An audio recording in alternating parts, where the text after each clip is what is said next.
Okay, let's see. All right. See, now we're talking. Now we are talking.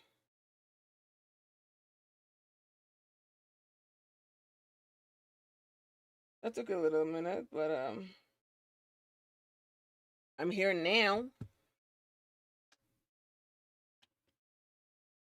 As long as we're Gucci, I'm Gucci. Am I bonita?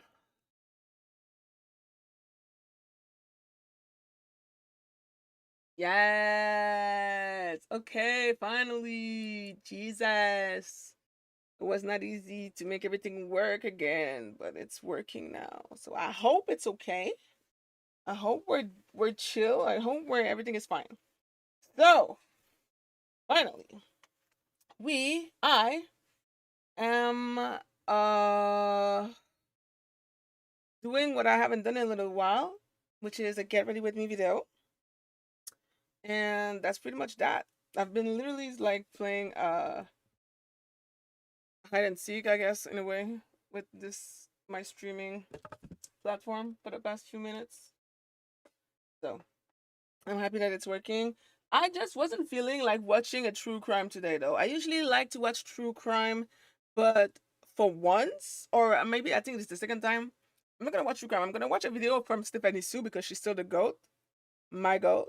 But it's not gonna be true crime. It's gonna be another type of video. It's from her other podcast called Moral of the Story, and sorry, and yeah, that's what I'm gonna be watching while doing my makeup today. So let's get this started. Let me just open my image reference. I like to have a little bit of reference when I do my makeup. Sometime it helps be grounded and have a general vision and visualize the visualizer for what I'm trying to do. And other than that, well, without further ado, let's get this party started. Oh, also, I should probably mute that damn little music because I always get copyrighted and that shit is annoying. Also, I think I'm gonna use, yeah, I think that's the perfect palette for the look that I'm going for today. Yes, I got everything that I need. Let's go. Do you guys remember the Chinese acting show that I did a mods on? I don't even remember that. That was like in the midst of, we were in New York, we were in the midst of a trial. It was a mess, okay? But that show pulled me out of a depresso espresso because I was so stressed out about everything serious going on, and I was watching that show hee ha-haing at midnight in the middle of this New York City apartment where the whole Rotten Mango team, or at least a big part of the Rotten Mango team, are living. It was a mess. It was a mess. But you know, I did see a lot of comments because there's a guy on that Chinese acting show. His name is Yang Zi. And he is married to a world-class famous actress, elegance, sophistication, beauty, and he just is her husband. Like, he just exists, but he doesn't think that. He thinks he's the star of the show. And he thought that during the acting show, he behaved that way during his other reality show. And I saw some comments that were like, Stephanie,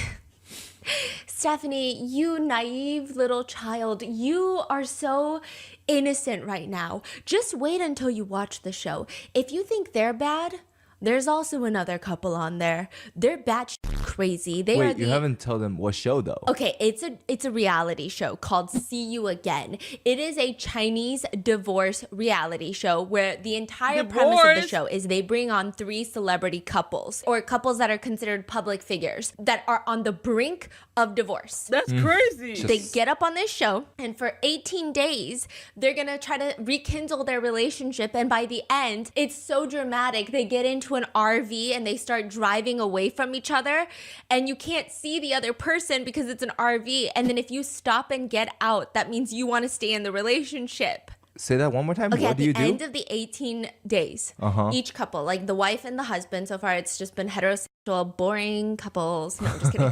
But you get it. Okay, they'll get into the cars, the RVs, and they're told to start driving away from each other. And they have a timer. Okay. And they have to make a decision to either stop, park the RV, and walk out and wait for their lover to also stop the car. And then run towards each other? Yeah, or like only one could stop and the other could keep driving off. It's like so dramatic, and it's all culminating, hyping up into this very dramatic moment. And you know what? It's so fucking awkward because think about it.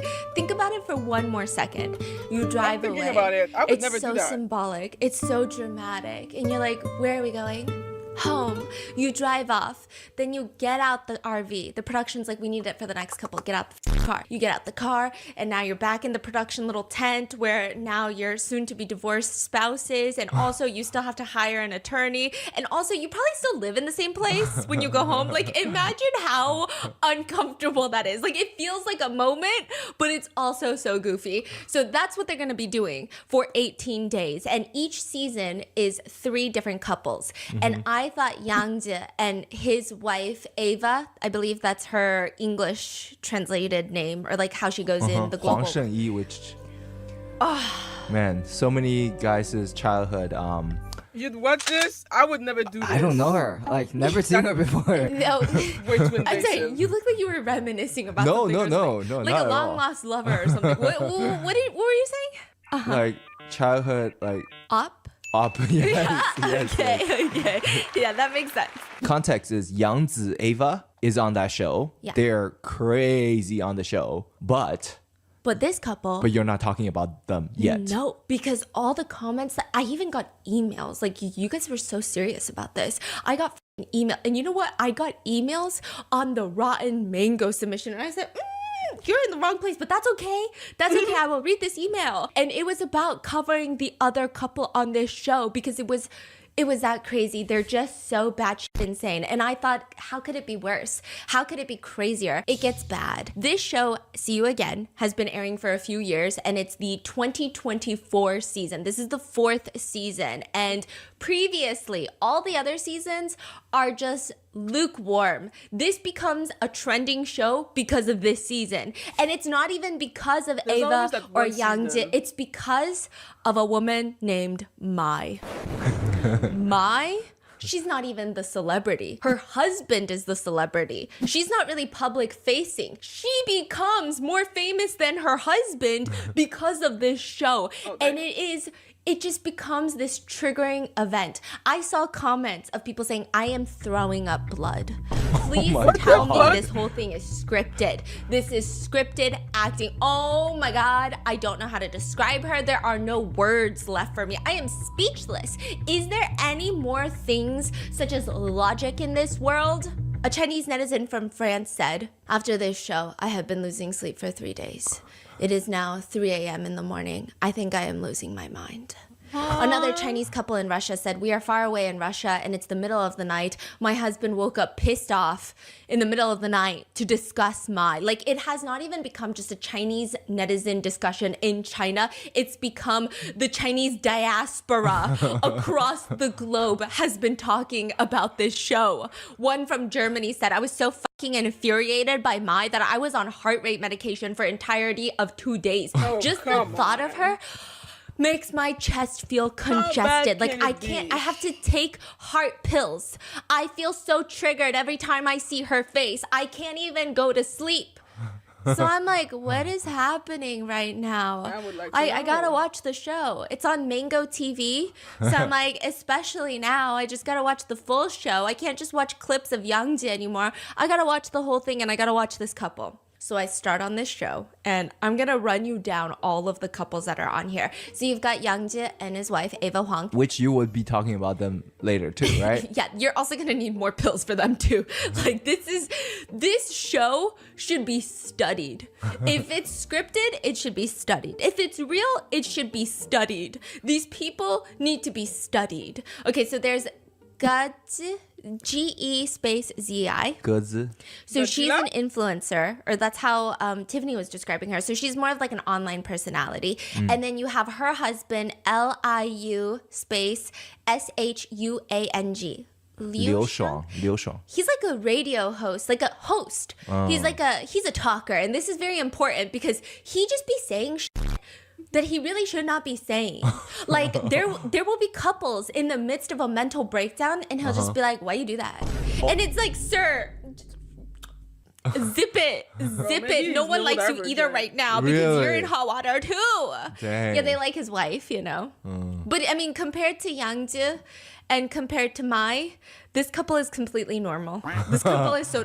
Did you know that while I was watching the show, I had to take multiple breaks? I had to pause the show that and kind of stop show? because I was just getting so frustrated.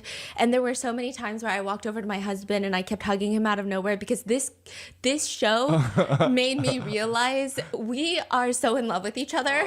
So watch this if you want to rekindle your love with your partner because wow, it does wonders. It was actually crazy. And what's even crazier is this show brainwashed me. This show brainwashed me because for a moment there, do you remember that day? What? Do you remember that day? I forgot who brought it up. I don't know what it was. I was being very dramatic. I was being melodramatic. And I was Okay. like, you don't even love me anymore. And you don't even buy me gifts anymore. And he had given me a gift that morning. And it wasn't even like a special day. And I just remember I was like, I don't know why I said that. And I had this whole moment where I was like, okay, I'm so sorry. I don't know what just happened. Because genuinely, this show makes you crazy. This show gaslights you. Okay, so you've got Yangji. You've got them who are like, I'm going to call them the chill couple for now. I don't even know if they need an now. episode. They're so chill compared to these other two couples. So you've got Yangji, you've got Ava, you've got the chill couple, and then you have Li Hangliang.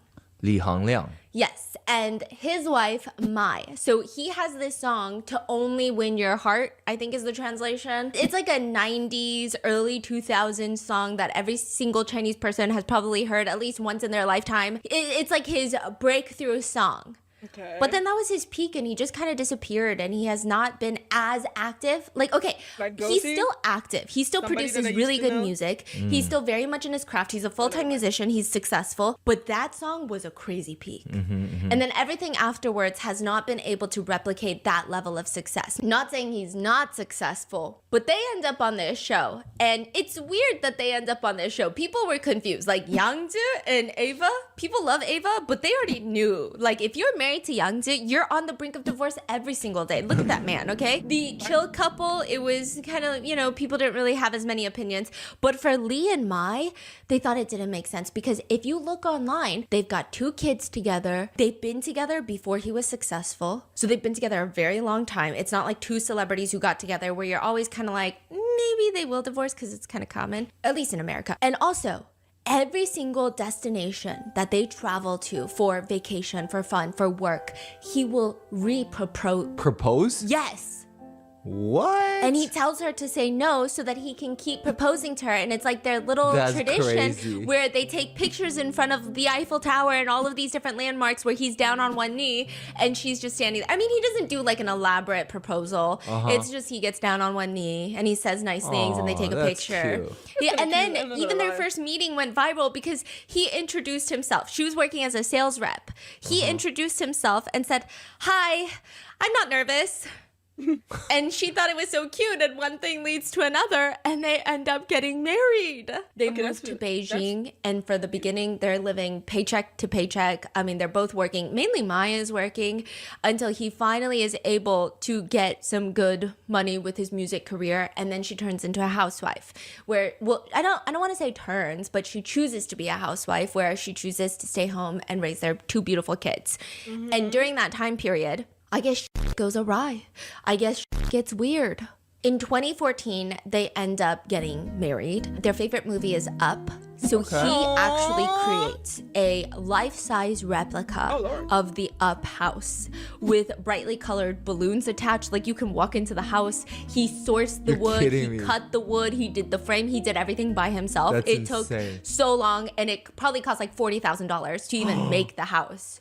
Whoa. Oh my god. Yeah, they love each other. They freaking love each other. They travel That all is over the world. commitment. And now they end up on this show called See You Again. The actual translation from Mandarin, Tiffany said, is Goodbye Lover. Yeah, goodbye. And she lover. said it's actually not as like See You Again sounds hopeful.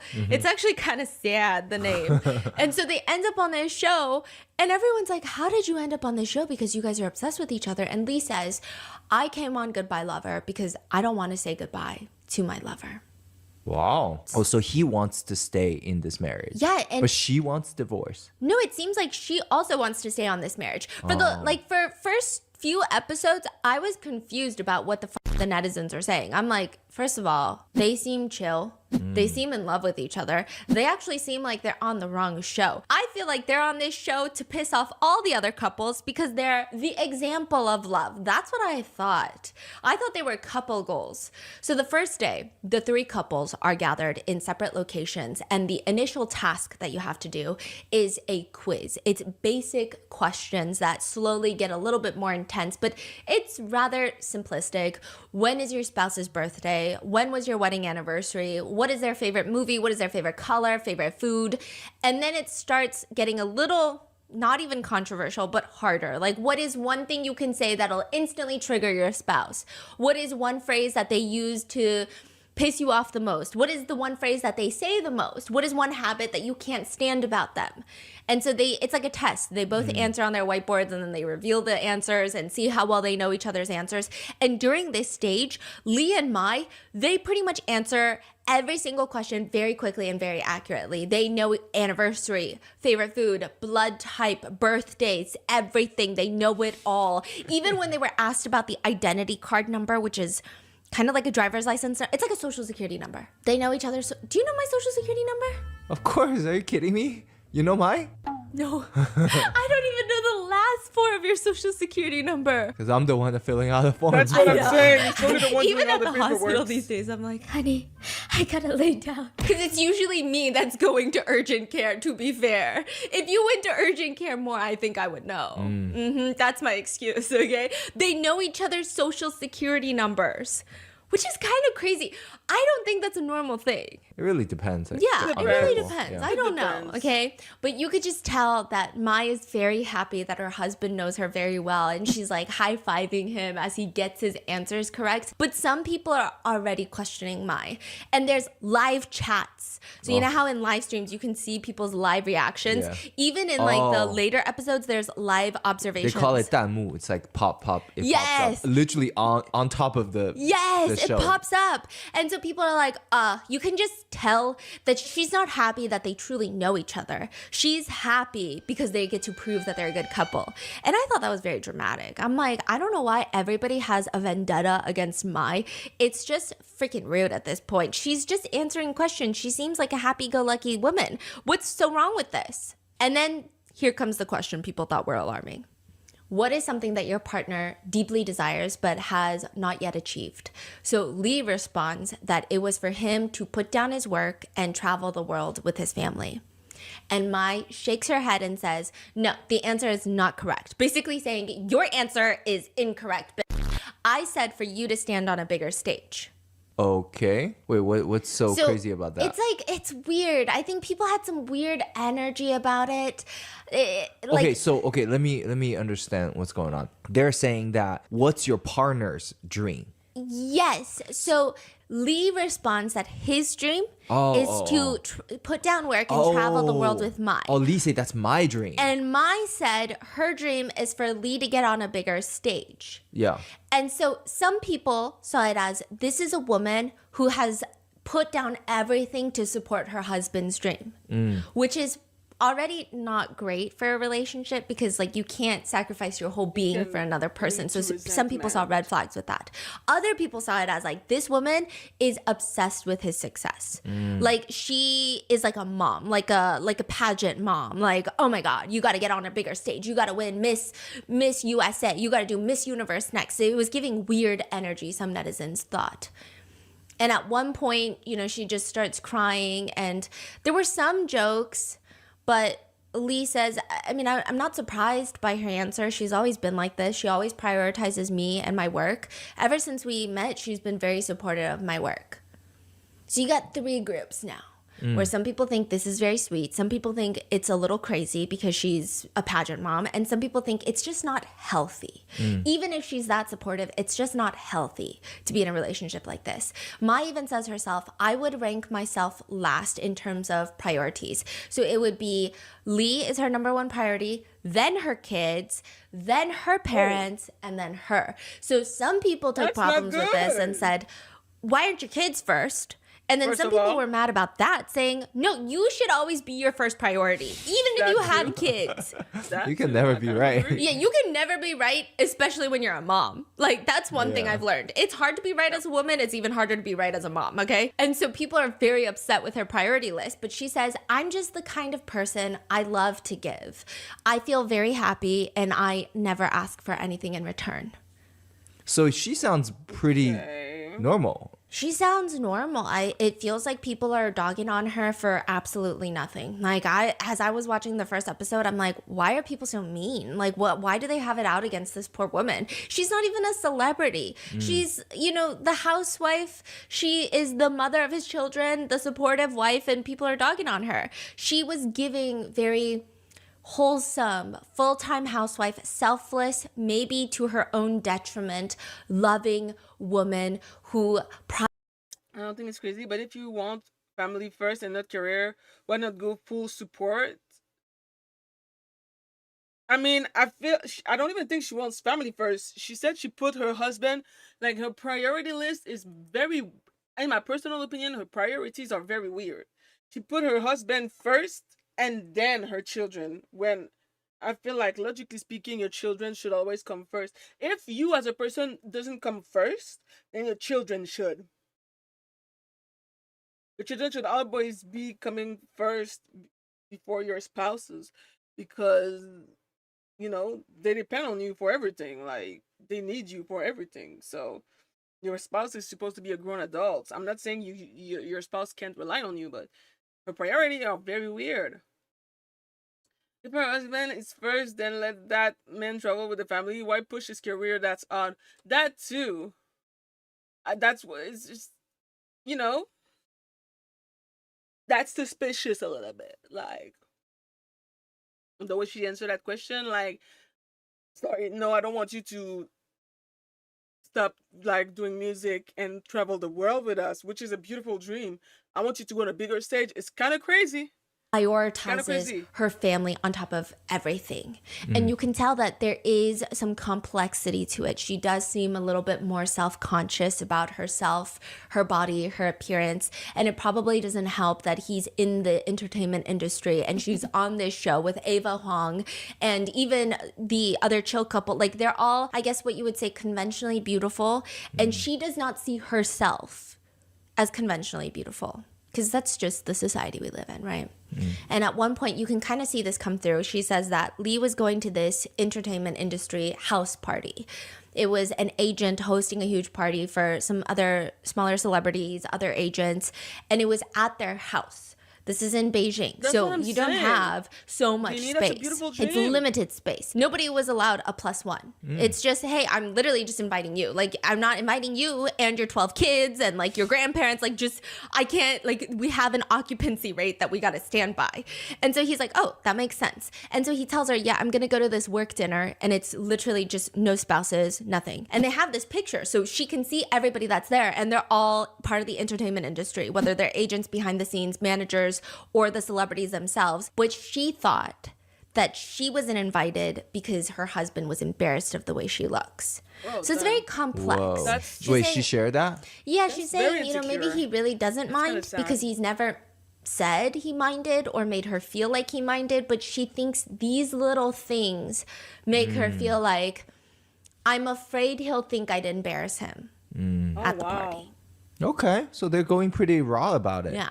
And he says, I mean, from the bottom of my heart, I really don't mind that she had gained weight. And I think that's a thing that a lot of moms struggle with is like, you have kids and it's, who cares that you're gaining weight? You literally birthed life. You are the creator of life. But, it's a thing.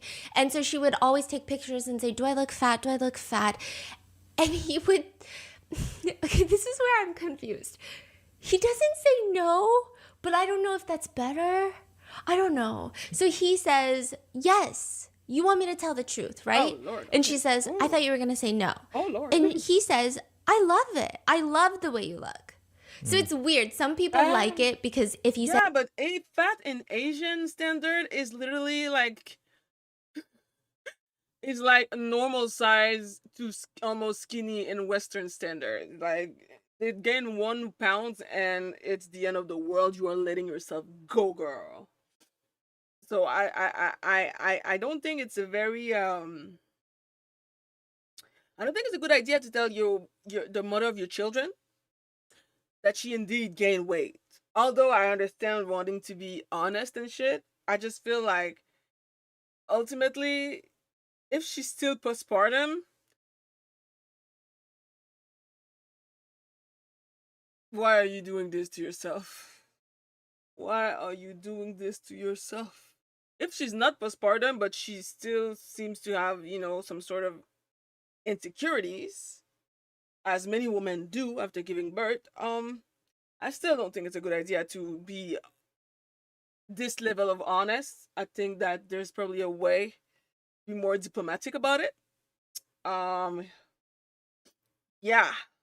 Guys know it comes off fake, but this feels very honest. Some people are saying, as a woman, I would cry. So it really depends. It really depends. So I didn't watch the show, right? I've seen like very few clips. Yes. And also I kind of know a few of his songs. He looks really nerdy. Is he very nerdy in the does. show? He's very nerdy, and people liken him to a robot. Oh my god. Okay. There So were he acts exactly the way he looks. he acts exactly the way he looks, and there were very small moments where I think lots of people, including myself, could resonate with the relationship dynamic, but they're just too extreme. Yeah. Because I feel like you're a little robotic, and she definitely runs on zero logic and only emotion. Oh, dang. And so I was like, oh, I think I can relate to her. That's And not maybe everybody else is rude and I am going to be the number one, my supporter, right? But then she just ends up doing some crazy shit. And I'm like, that's wild. At some point, netizens start thinking, are these people even on the right show? Like, they're actually so cute. Even the comment about, like, do I look fat? It seemed all in good spirit. Like, he seemed genuine. He did not seem sleazy. He did not seem like, oh, no, I mean, you gained weight. He seemed like, I fucking love you no matter what you look like. I literally don't care. But how did she take that? Was she the sad beginning? about it? No, in the beginning, it's like very like, I thought you were going to say no. You know, okay. it's like very like, and he's like, no, I seriously love the way you look. He's like dead serious. Netizens watching are commenting, I think they love each other a lot and she's contributing a lot and he honestly seems so lucky to have her. So I'm getting skeptical at this point because everybody says you watch 5 episodes of this show, you're gonna feel suffocated. That's the only emotion. It's not even angry. Suffocation is the primary physical reaction that you're gonna have. Just you wait. But I will say, I mean, the couple definitely has problems. It's not just hee hee ha ha, we're on couple goals, but we want to get a divorce for no reason. Because at that point, some people are questioning if this is just for publicity, if this is just to make themselves look good on a divorce show in comparison. The real problems that Lee and Mai face are the fact that Lee has a hard time understanding Mai. He just doesn't understand what she is thinking because she will always say the opposite of what she is genuinely feeling, and there are too many hidden messages in everything that she's saying, and she's got quite a bit of a temper. She seems like she gets angry a little bit quicker than maybe some other people. Meanwhile, he is very passive. He's very gentle-tempered. He's very chill. He doesn't like to have emotional expressions. He is just a very logical person, and Mai's biggest insecurity is that she is a housewife and she feels insecure about her looks. She also feels insecure about her value. She feels like her value is ignored as a housewife at times, and she takes on a lot more because she wants to be perceived as somebody that's valuable to the household. And it just becomes this whole thing. And so at this point, a lot of people sympathize with Mai, and they're just telling her, like, you're doing so great. Like, you need to love yourself more. If he doesn't see your value, tell him to go f himself. I feel so bad for her. She has no sense of security. She's insecure. And the fact that her husband is in the entertainment industry doesn't make it any better. People are all for Mai. And all the comments underneath those comments are just warning everyone. Just wait. Come back to this comment after a few more episodes. Just hold on. You're going to eat your words in a second. And so I'm thinking, this is really weird. At this point, the couple are asked, how would you rate your marriage? Lee says he gives it a 8.5 out of 10. That's Damn, high. why are you here? Yeah. Little did people know that 1.5 is gonna fucking leave you speechless. Whatever is in that 1.5 is absolutely crazy, okay? So the first day, the couples are scheduled to drive to their very first destination. The show has them jump from place to place in China, and it's really cool because they have all these different camps, they have these different hotels, and it's like a scenic journey. Each time there's a different challenge, and they get to see nature, they get to go on these road trips, connect with each other, they get to meet other people. It's nice, it's cute. So they're not together, yes, the three couples. No, they're in 3 separate cars. 3 vans, 3 cars. Yeah, 3 cars, and Lee is driving, and he's already giving Mai a neck pillow for the journey. And Maya's like, oh my God, thank you so much, hubby. And everyone's like, they're so sweet. Like, why are these 2 people here? Is this a dating show or a fucking divorce show? This doesn't even make sense. And then once they arrive at the destination, everybody, the 3 couples, they're introduced, they're getting ready to eat lunch, and they're sitting down. And Maya's helping the other girls run their bowl and chopsticks through hot water to clean them. And she'll say things like, I'm usually very good at taking care of other people. I'm a full-time housewife after all. And so some netizens felt this was a really good thing. Like, she is naturally maternal. Some netizens felt like it was kind of weird that she has to announce that. Other netizens felt like it's completely understandable because the other 2 women, she might feel insecure because they're always talked about as being very conventionally attractive and they have their own careers outside of their husbands. And so maybe she feels like this is her value, so she wants to keep saying it. I don't know, right? I think at this point, no one's mad. They're just trying to understand her. But what's interesting is she keeps saying that she handles everything at home, but in the reality show, Lee is also doing a lot. Like, people were expecting him to be the house husband that just sits there and is like, oh, honey, sorry, I gotta go sing a song. And she's just like doing the dishes nonstop. But whatever she's doing, he's doing it. He's putting up the tent. He's setting up the table. He's opening the takeout boxes. Like, he is always there. And so people are like, they're really complimentary. Like, they're so great together. And just to give you an idea, they had the highest scores out of the couple quizzes. The highest score is 60. They scored 57. Okay? Wow. Yangzi scored 14.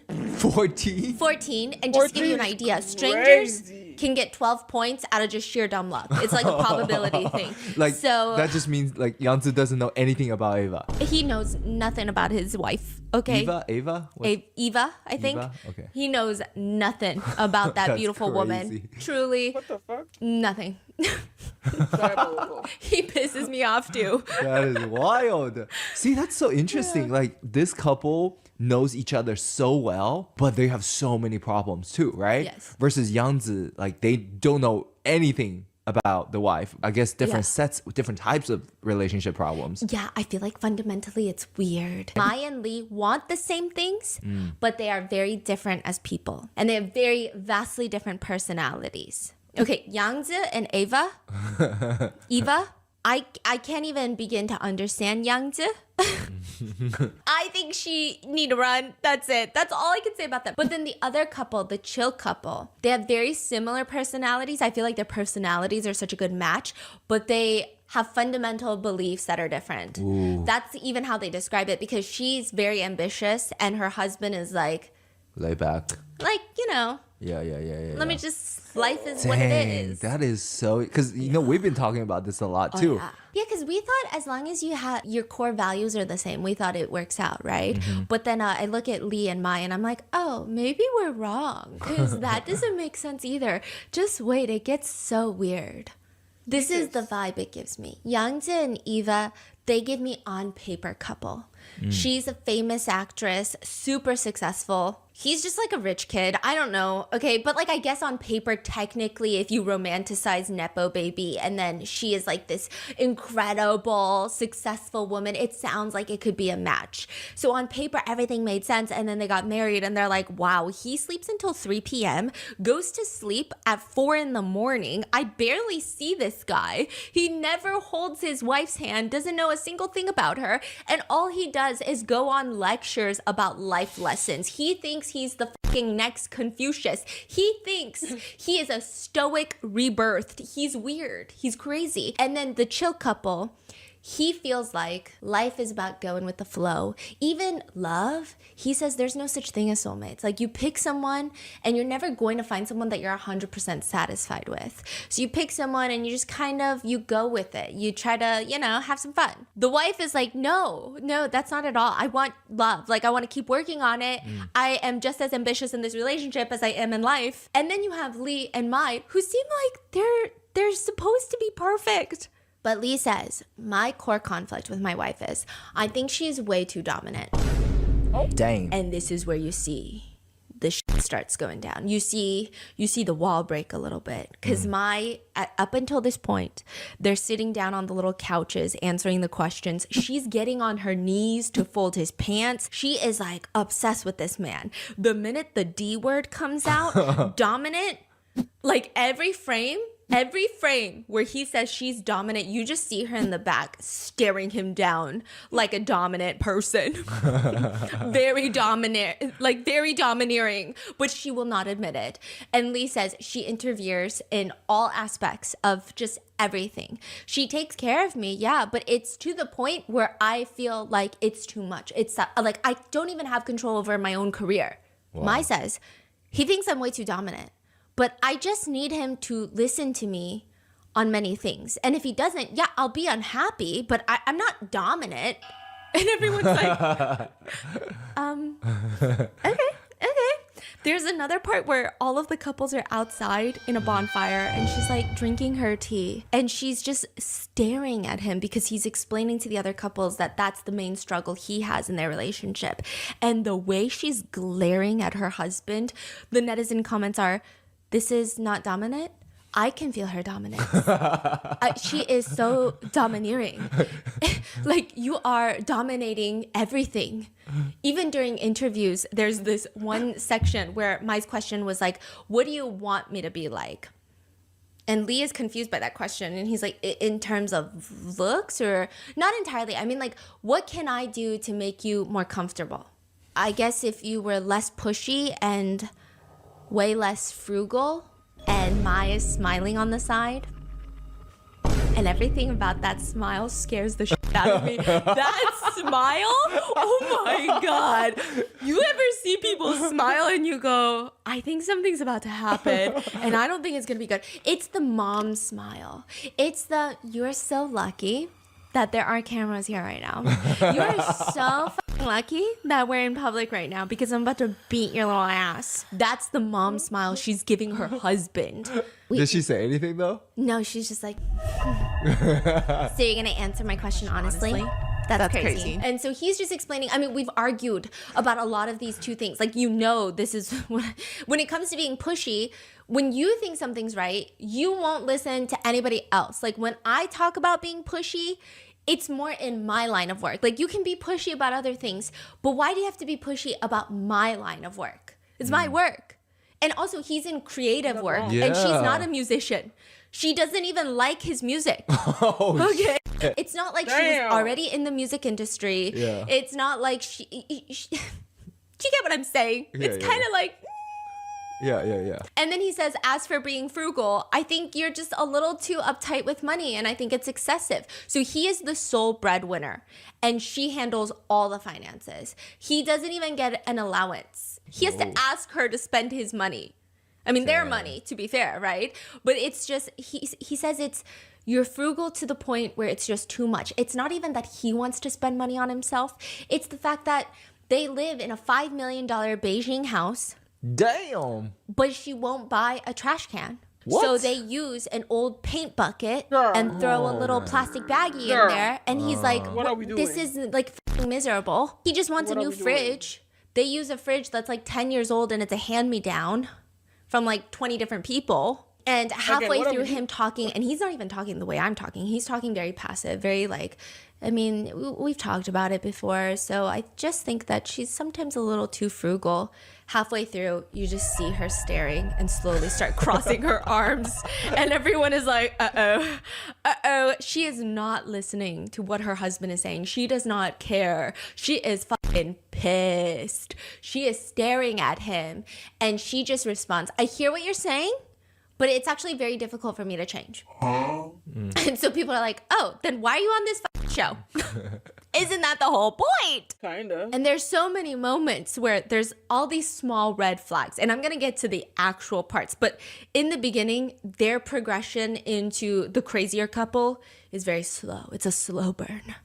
It's like little bits of interviews here and there. There's another part where all the three couples are gathered together and sometimes they'll share meals and stuff. And the chill couple, the wife is asking, if you ended this relationship, and she's asking the whole group, would you be excited for your next relationship? Like, are That's you what I wanna know. looking forward to being single and seeing who's out there and seeing if you have a better match? That's a crazy dinner question to be asking. know. Okay? Like, damn.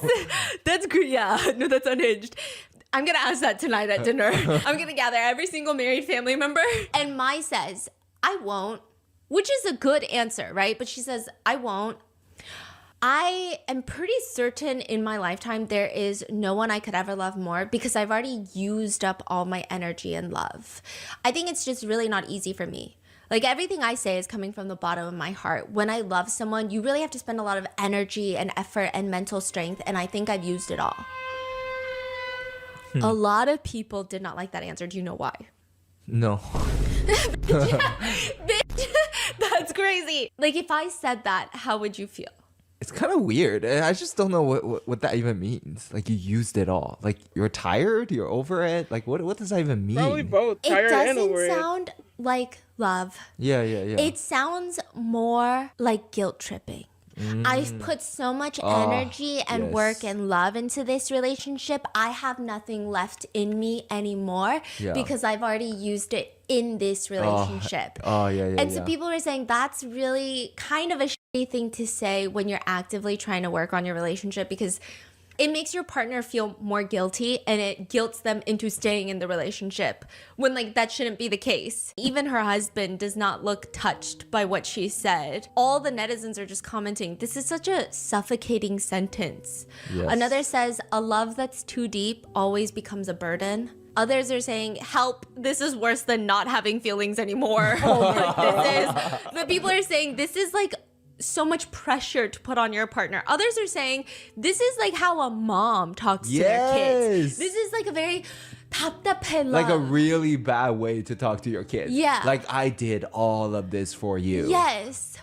It's not even like, okay, I've heard some girls say, oh, after this relationship, bruh, I'm not dating because men are dumb. Like I've heard that. Or I've heard like, bruh, I'm so over it. I just like want to fuck around and find out. Like I'm not even thinking about that. But this is like a weird. Yeah. I'm not going to date because I've already given it my all. Yeah. Is a lot. Is kind of strange. Then there is the issue with her being way too frugal. Mai says, does it's frugal okay. even mean You can again? just call me cheap. I can handle it. That's what Oh, she's telling cheap. her husband because he keeps saying, you know, she's very too financially savvy, too frugal. And initially, netizens are like, wait, isn't that a good thing? Especially if she's should, a housewife, but- she's caring, and you're a celebrity. A lot of girls would marry him just to spend his money. Like, this feels like an incredible thing. But he says, no, almost everything in our house was just like throwaway trash from the previous owners. They didn't even want it. They were just going to trash it. Our table, our couch, our bed, everything. Our trash can is a used paint bucket. I mean, she just doesn't want to buy a paint bucket. Everything is used. I just can't stand it. Every purchasing decision cannot be made without her approval. I can't make any single decision on my own, which again is giving mother-son relationship. And this is Yeah. made even more complicated because later on, we're going to go into the exact specific scenarios, but Mai gets really mad that he doesn't buy her gifts, but he has no control over any of his money. But he So can't he spend cannot buy money. her a gift.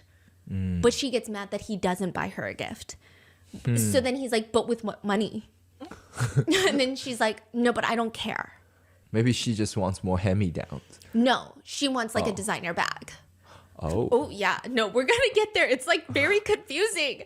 And so people are just commenting, you know, maybe there's mixed reviews. Some netizens are even saying, well, if you made more money, maybe she wouldn't be so frugal. But they live in a very expensive $5 million Beijing apartment. They have, I believe they have people that live in and help housekeep and take care of the house. They do a lot. Even the up house that he built for her was like $45,000. So it just seems like a big thing. But the other two guys, the other two husbands, I guess their wives like to spend a lot of money. And so they're just shocked. They're looking at Lee and they're like, how is this a bad thing? You're laughing too hard. You're laughing too hard. What? You're laughing too hard. Why are you laughing No, too it's just so funny. hard? What's so funny? What's so funny? They're like, why? What do you mean? They're like, this is an advantage. She's helping you. What? Why are you laughing so hard? You're not happy about saving your money? Saving your money is like making your money. That's a problem you shouldn't be complaining about. Okay, that's crazy. And Lee is just like, I mean, just compared to all of our neighbors, like she's the most frugal one. And all the husbands are like, is that bad? Is that fucking bad? How's that bad? That's your biggest problem? You want to know my problem? I gotta freeze the credit card. That's my problem. No, I'm just kidding. Okay? And then he's like, well, she won't even buy herself new clothes. The other husbands are literally, that's the source of your fights? Okay, but like, wait a minute. So she's very frugal. Everything that they possess is, despite the fact that they're rich, is like from thrift shop and shit, and she gives away a lot of things. And now so she's cheap, and they're on a dating show to rekindle their love. She doesn't want to divorce. He doesn't want to divorce. So I'm not sure why he went on this. Maybe he went on the show to ask for help. Because like I feel like there's come a point where like it's okay to want to save money and be financially conscious and not fall into I don't know, predatory money scheme online or whatever. But how are you gonna afford a giant house and still not improve your quality of life? That's the part that I personally don't understand. Like I don't see the logic. But okay, girl, you do you, but I don't see the logic at all. I'm very confused. Yeah, I mean, yeah, she won't buy herself new stuff, but on top of that, she'll see her friends' husbands buy things for their wives, and then she'll come to me and be like, why don't you buy me things? And so then the other wives are like, yeah, then why don't you buy her things? Everyone's confused at this point. I do. And then she'll return it. And the other husbands are looking. She returns your gifts? And they go, I don't think you guys have problems. I don't think this is an issue.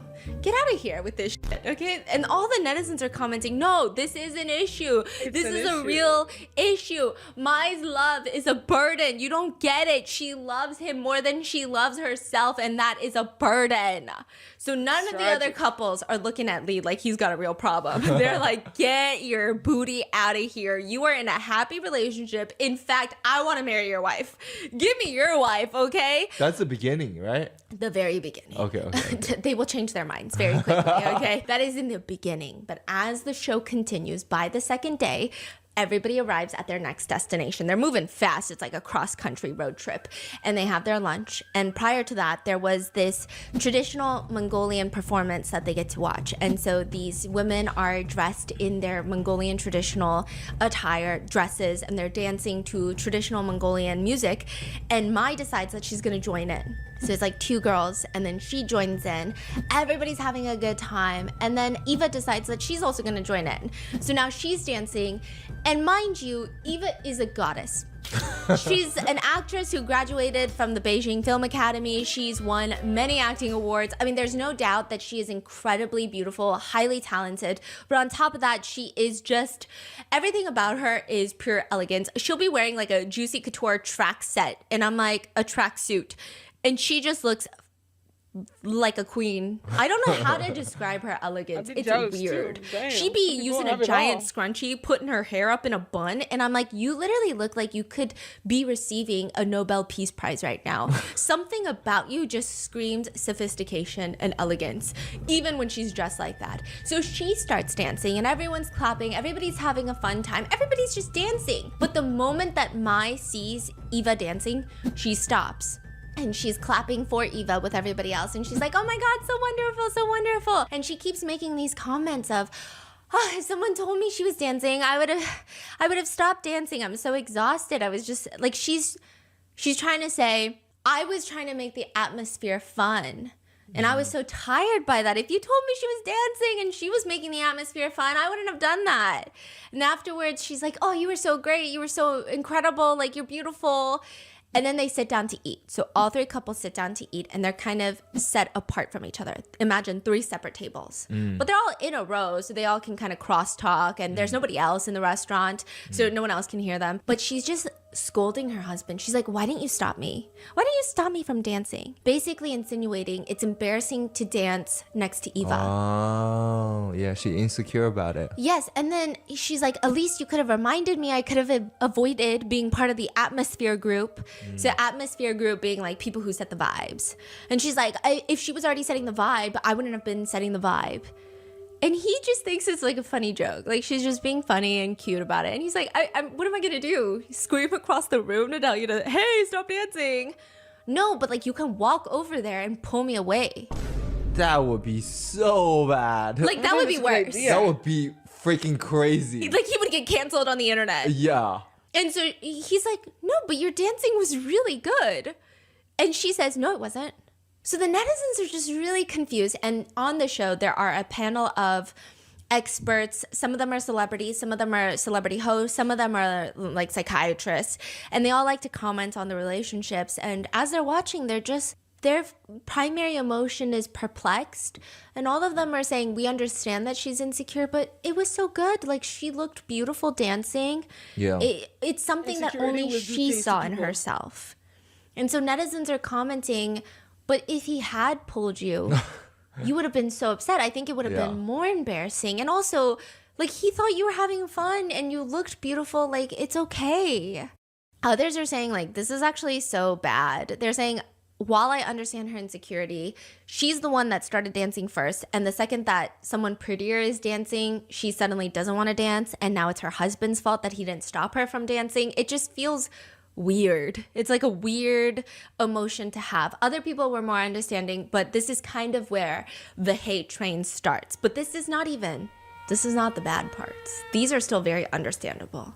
So most people thought, I mean, everyone's having fun. What's the big deal? I do think I understand the logic behind, or the emotion behind what Mai feels. Yeah. But one, it's not her husband's fault. Yeah. And two, it's definitely not something I would voice out loud. I would just be sad about it by myself. I'd just be like, damn, I'm never watching that when it airs. Like, that's crazy. And then the chill couple, the husband is making comments because he's bored. He's like, oh, I barely ate anything yesterday. You know, this is my first full meal today. It's just like a nonchalant thing. No one's responding. Even his wife is like, I don't give a fuck. Same here. Like, we're all on the same set. You think I had a full meal, bitch? But all of a sudden, Mai inserts herself into this conversation and she says, you sound just like my husband. I've heard this sentence so many times, and every time he says stuff like this, it just makes me so anxious. Wait a minute. What kind of, is she like very serious about this? Very serious. Yeah, and then her husband just responds, yeah, I guess you've heard that for a lot of years. He seems like the type that forgets to eat. Like, he's very skinny. He seems like the type that like doesn't. She later says he has stomach issues. So he doesn't like to, he's very picky about his food. Oh, this just got deep. Yeah, but it was just kind of out of nowhere. Yeah. And the husband is like, yeah, I guess you've heard it, you know, for a few years. And Mai says, yes, and every time you say that, I get very anxious. And at this point, he's eating. He's actively eating mid-chew. And he doesn't respond because he's mid-chew, which you would think would make her happy because it makes her anxious when he's not eating, right? Yeah. But then she goes, are you even listening to me right now? And he goes, I am. Okay. And she starts poking at her food with the chopsticks. And then she turns to him and says, so? That's it? That's all you're going to say? What else is he supposed And he's to say? like, Yeah. and it just feels like I think a lot of netizens are saying, sometimes you be having some dumb fights with your husband. You know, sometimes you be having some dumb fights. It's not a fight you would have in public. Definitely not a fight you would have on TV.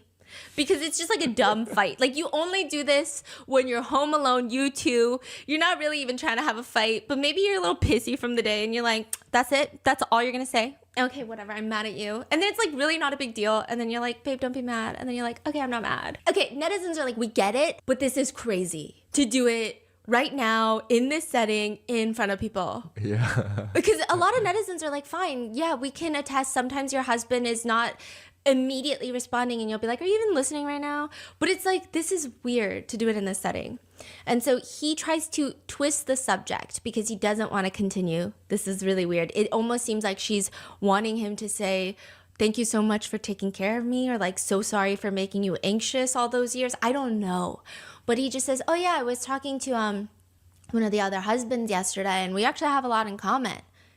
Really? Yeah, like photography, we both like music and bikes. And Lee is responding to every single one of Mai's questions. He's always entertaining her emotions. But when he's talking about this, she looks like she's checked out. She doesn't give a fork. Oh. Up until this point, again, I don't know anything about their private relationship. We can only judge by what's been aired on this show. It just feels like he probably has a lot of problems of his own, but she has her own insecurities that she's dealing with, and it feels like she needs to constantly remind him everything she's done for him. And then she gets mad at him at the same time because she does all these things for him, but then he gets frustrated because he never asked her to do these things. So netizens are just commenting that she's a bit of a buzzkill. Everyone's just trying to have fun and she's doing too much, and that maybe she's too sensitive and this feels very suffocating.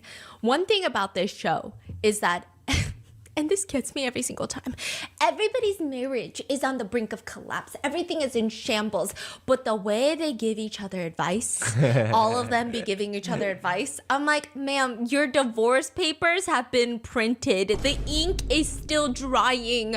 What do you mean? So after everybody finishes their meal, the producers hand the couple a handbook and a notice that for the next few days, the three couples are going to only have 1,000 yuan to spend per day.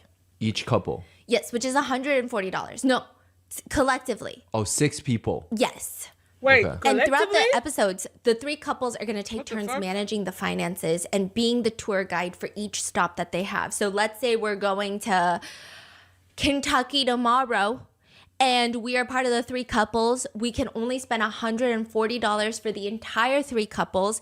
And Kentucky, I will be the tour guide.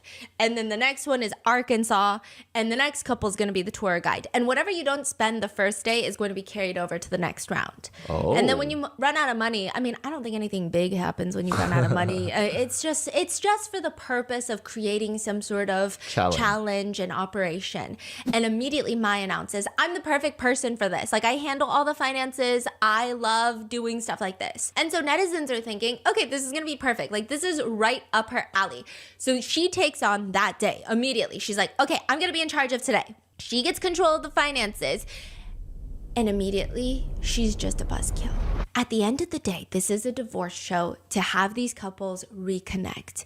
But she's just complaining the whole time. How is it possible? Like, how are we only going to spend this much in this amount of time? Like, we have 6 people. Like, have you guys thought about the average cost per person? If there's any remaining funds, they're going to be carried around to the next round. So I think I need to go first. And this is good that I'm going first because the person who can save the most should be first so that it'll roll over to the next one. And then we save the last spot for those who just like naturally spend more money. And she just keeps emphasizing how good and how thankful people should be because she's gonna take this first, to the point where the chill couple, the wife literally goes, it's not necessary. Like, you don't have to be doing all of this. You don't need to have money roll over to the next couple. Like, it's fine. Like, you don't have to do that.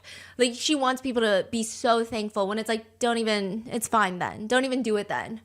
A netizen is like, she's just trying to prove how financially savvy she is. And she just starts ordering everybody. They just finished lunch and she's like, okay, everybody, we gotta pack the leftovers. Because if you calculate, it's like what? A few bucks per person per meal, which is not nearly enough. The other people kind of start ignoring her, but she's nagging. Have you guys done the math here? We've got 6 people. We've got 3 meals a day. Yangzi is so annoyed. He's probably never had to count pennies in his entire life. His parents are filthy rich. His wife is filthy rich. And he literally just responds, I just won't eat then. And she's like, yeah, right. You eat more than anybody else. What do we do today? Should we go get a massage? A massage? How are you gonna get a massage? Well, we still have to enjoy life, right? Have you considered the cost per person?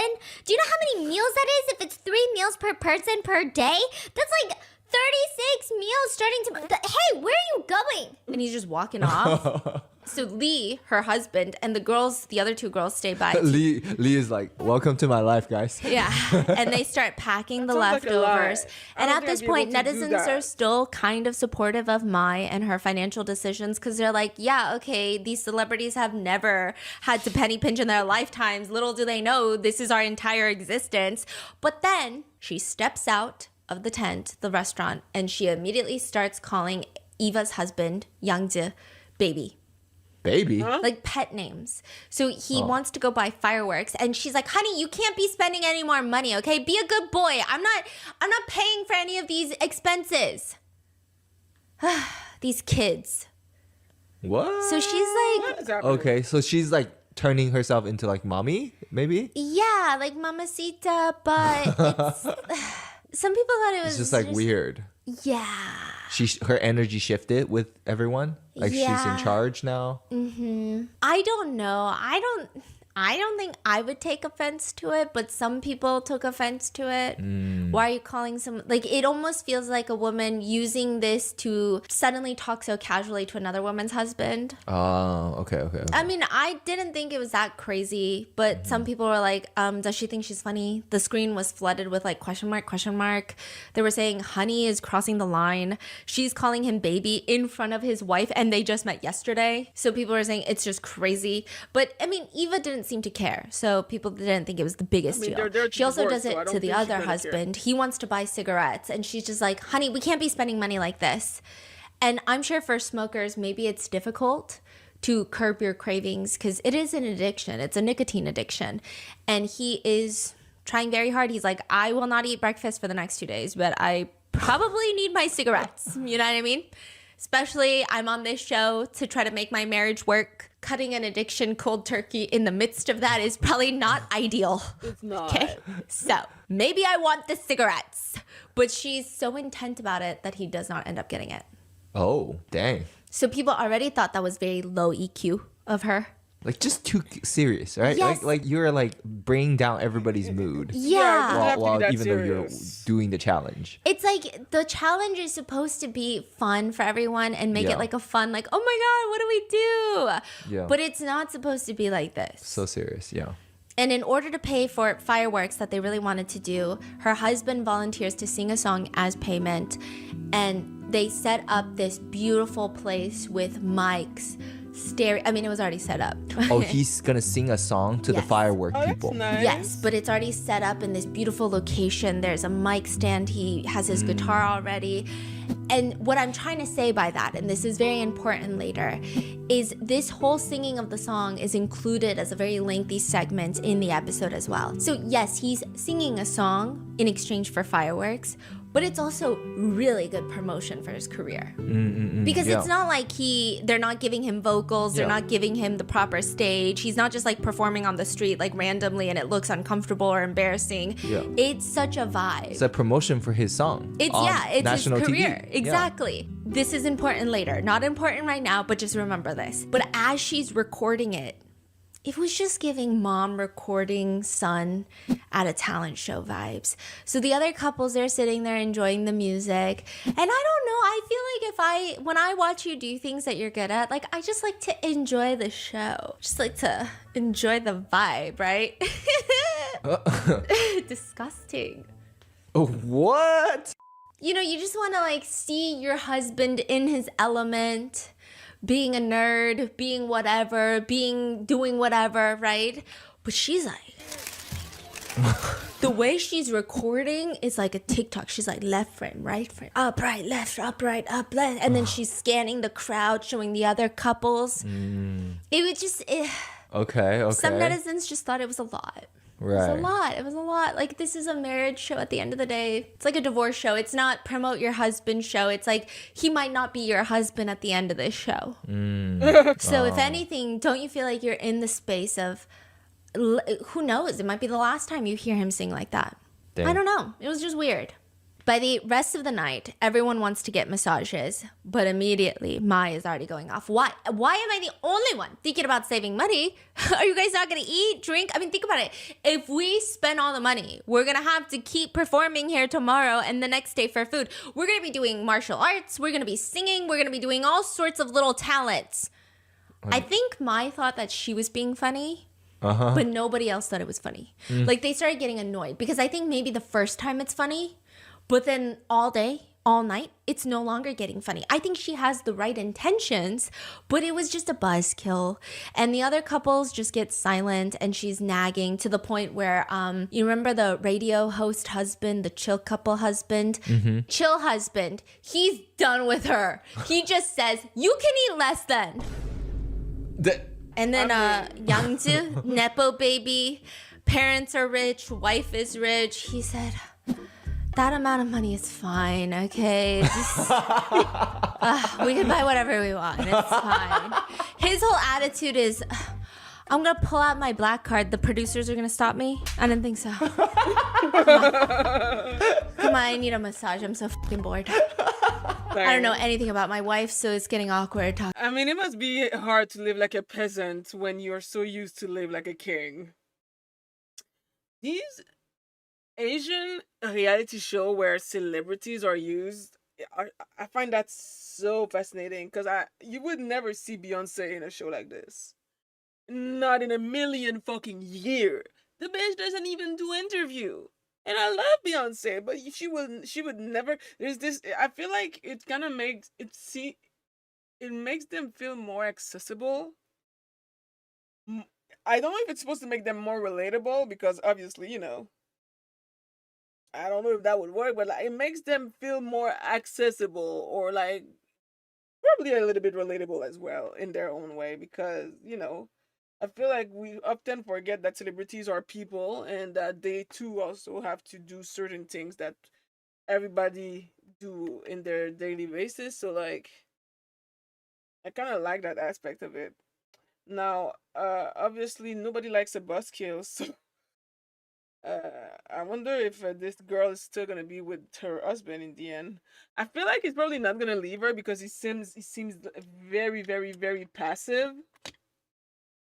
Doesn't seem like he has a whole lot of emotions. Yeah, I don't know if he's gonna do anything or not, but I do hope that she chills the fuck out because damn girl, shut the fuck up. Jesus. Okay, I need my inner corner to be more bright. I'm not sure what to use, but I need it to be more bright. Hello? Like, that's his vibe, okay? And Maya's like, I don't think it's enough money. Don't think too much. Just do. Yeah, don't think, just do. That's Just what buy. I do. Just Yeah. buy. Just buy, think later. Okay? And Buy, she's think like, later, yeah. why do you have to be so extreme? Like, we can always plan first, and then I can also give you the money that we saved on this day, and then you guys will have a bigger budget later. And it's the next couple, the chill couple, the next day. So they're like, we don't want it. Okay? We don't want your leftover money. We don't want it. Do whatever you gotta do planning. We don't need to be involved with the planning. That's another thing they're getting annoyed with. It's like, if it's your couple day, Yeah. the whole point the producers made this is that you and your partner brainstorm, like, manage the finances together. Yeah. She's just complaining to the whole group. And it's like, it's your freaking day. It's your freaking day. So you go figure it out on your day and we'll go figure it out on our day. Do I need to know about your problems? No. The answer is no. So he said, I don't want it. I don't want it. Don't give it to me. Go plan your day. Plan whatever you want. I can't take it anymore. Chill guy's not chill anymore. No, chill guy is not chill. He just be popping off on the craziest things. But then when it comes to fighting with his wife, he's like super chill. He's like, baby, don't fight me. Everybody else fighting, he's like, shut the fuck up. And then his wife is like, I'm literally gonna divorce you. And he's like, it's not that serious, is it? I love you, you love me. It's just like, what? It's crazy. And she is just taking things so far. Maya's taking things, sucking the fun out of the trip for everyone. The irony is not lost. The irony is not lost because the two other husbands from this point forward, they shut up about Lee complaining about his wife being too frugal. Because 2 seconds ago, they were like, what's the problem with that? That sounds like a positive thing. And now, they don't like it anymore. And even Yangji says, I suddenly know how Lee feels. When everyone's trying to have a little bit of fun, Maya is nonstop. How much money do we have? How much money do we have? How much money do we have? Watching the others complain about Mai, Lee does step in to mediate. He says, okay, guys, why don't we all just go back to our own places for the night? And he gets the vibe. It's not like he has no EQ. He has higher EQ than Mai. So he's just like, really? I feel like everyone hates my wife right now. They're about to jump her to buy a pack of cigarettes. My wife is about to get jumped for $5. So I gotta put an end to this. Why don't we all just cool off? Why don't we just go back to our places for a second and we're gonna go plan and figure it out? She doesn't get the hint. She's like, wait, first, we have to discuss if we're gonna eat breakfast or not tomorrow. Ma'am, your husband is literally trying to save you. These celebrities are about to commit felony assault. They're about to fucking punch you. And at this point, the chill husband screams, if you want to eat, just eat. If not, then don't. And then at this point, he does end up going to buy cigarettes. And he's like, I said I'm not going to eat. He's like getting very upset. And so Mai's husband Lee is trying to pull her to the side. It's no problem. He said he's not going to eat breakfast. Like, he's about to punch you. Why don't you get it? Why don't you get it? Maybe I have, as a husband, have been too nice. But these other 4 people are going to punch you in the face. Do you get what I'm telling you? I don't think she does. She's still, who skips a meal for cigarettes? Oh, Lord. And her husband is like, just respect his decision. He's an adult. She's just going on. At this point, viewers are seething. It's just like people are saying it's so suffocating because she's so obsessed with controlling everyone. It's not even just her husband and her own kids, which already is a red flag, but it's just she's always judging other people's choices. She's trying to make everybody's problem her problem. She's calling other people's husbands baby and honey at the same time while judging them, while screaming at them. And it's just like, you gotta pick one. You can't be both. It's just, it was too much. So they go back to their living arrangements.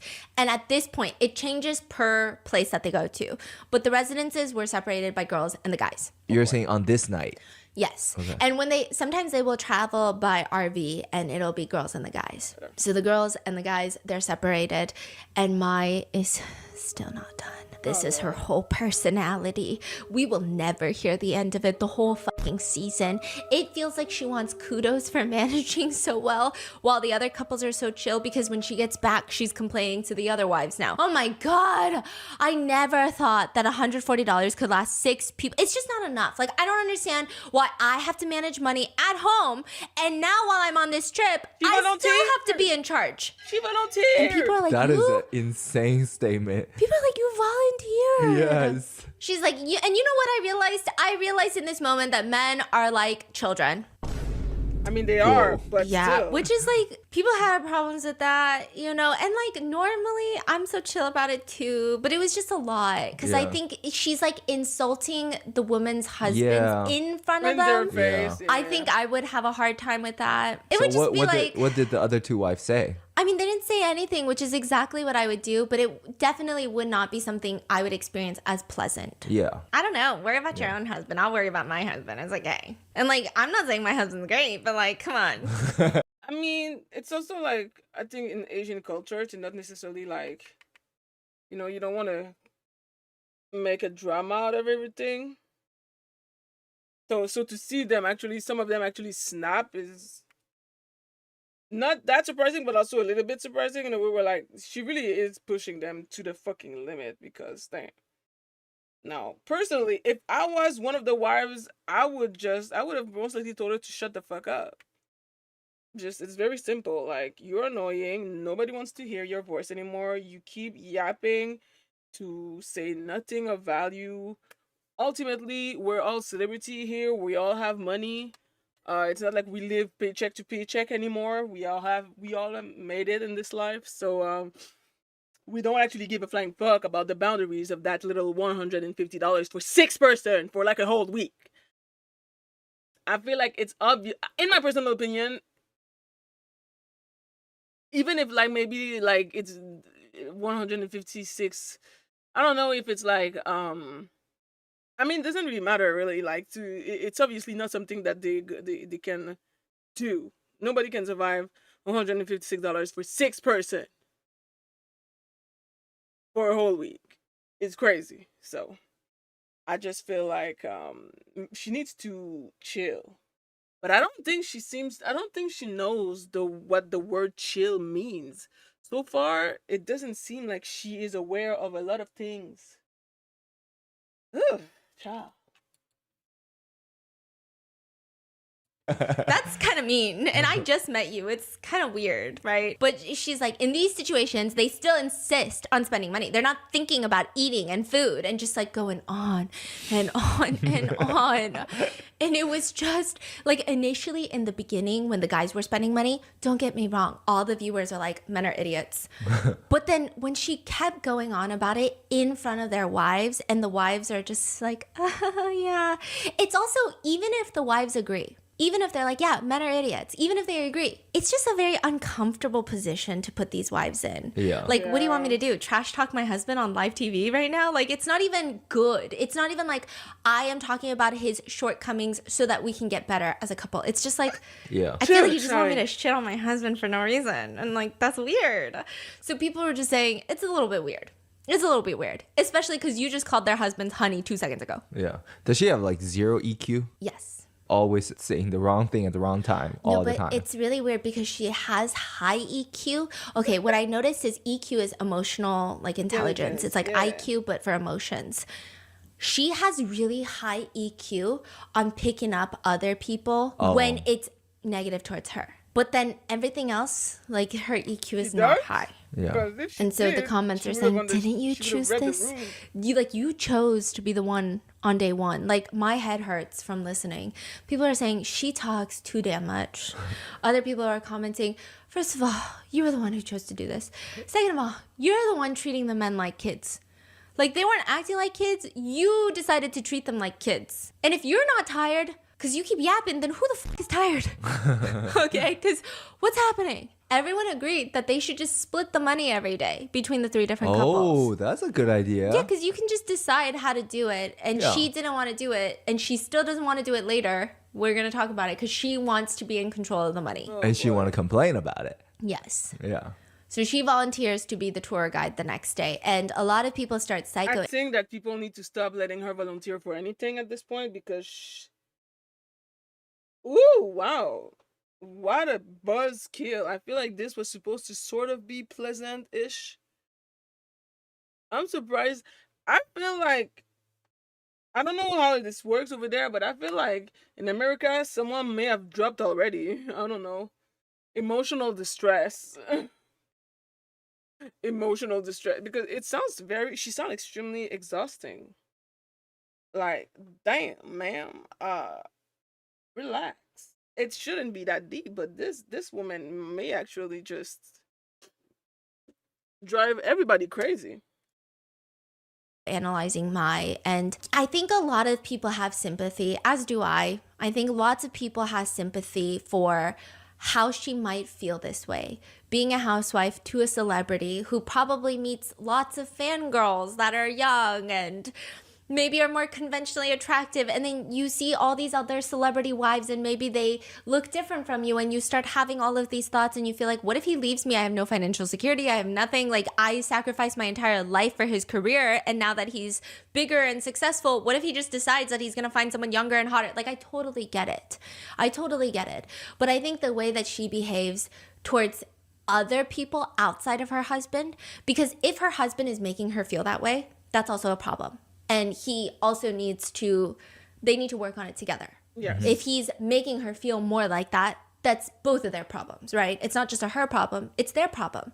But when she brings it upon the other couples, it's just like, it's not their problem. Your problem is not their problem. And like your problem is not everybody's priority. And I think that's where it starts getting weird. But people have been psychoanalyzing. It just seems like she's craving purpose and the feeling of being needed. But the paradox is she wants to be perceived as almost like a victim, is what netizens say. Like the one who gave up everything. Yes. And she's forced to give up everything. But then people are saying it's hard when you're the one choosing to do these things because then you can't also act like you're forced. So through her words, she has to almost have this facade of reluctance. It's like, oh, I want to do that. Nobody listens, so now I have to do this. And it's like then you have to constantly nag to establish this narrative that you have been burdened with responsibility that you did not ask for. In reality, you asked for it. You wanted it. So it's like complicated. Yeah, in Chinese we call it like morality kidnapping. Like you kidnap someone with quote unquote morality. Yeah, that's kind of what she's doing. Yeah, like, you know, like I did all of this for you. They're basically getting kidnapped by you. Yeah. Yeah. So that's how people were receiving it. And again, people are a little bit more lenient about her relationship with her husband. They're like, at the end of the day, she did raise his kids. She did bear 2 of his kids. You know, like that's very complicated. We don't know if what we're seeing on this show is how their relationship really is like. We don't know. But when it comes to the other couples, it was just like a lot. And this is nothing. It gets so much worse. This is nothing. This is, at this point, the other couples don't even feel like she's doing anything too burdensome. She's just like chilling. Like they're fine. That night, every couple, the tour couple has a photo shoot. Like some sort of, it's like a divorce photo shoot almost, or a moment of reflection. So they get this card and it's life has many shining moments that are photographed, uploaded, browsed, and liked. But those faded instants may be deeply held in the mind, visible only to oneself. So they have this whole thing, instructions, where in the middle of the night, they're supposed to head outside onto this big grassy lawn. And the theme of the photo shoot is divorced. How would it be remembered? They walk out onto the lawn and there's this huge projector and it's like a projection screen. So a shadow is reflected on there and it looks like 2 couples. It looks like maybe they're kissing. I don't know. It just looks like 2 couples. And Maya's standing in front of it. So is Lee. And they're guessing, well, it's probably a picture of us, right? 2 couples or 1 couple? 1 couple. Like couple. 2 people. 1 couple. And she's like, well, it's probably a picture of us, right? And then the photographer, the artist comes out from behind. And she says, this is a projection of you guys. And Maya's like, oh, I know what picture it is. I think it's the one from our wedding, right? And it's revealed it is exactly the one from the wedding. And she immediately turns around to her husband and says, you get 0 points.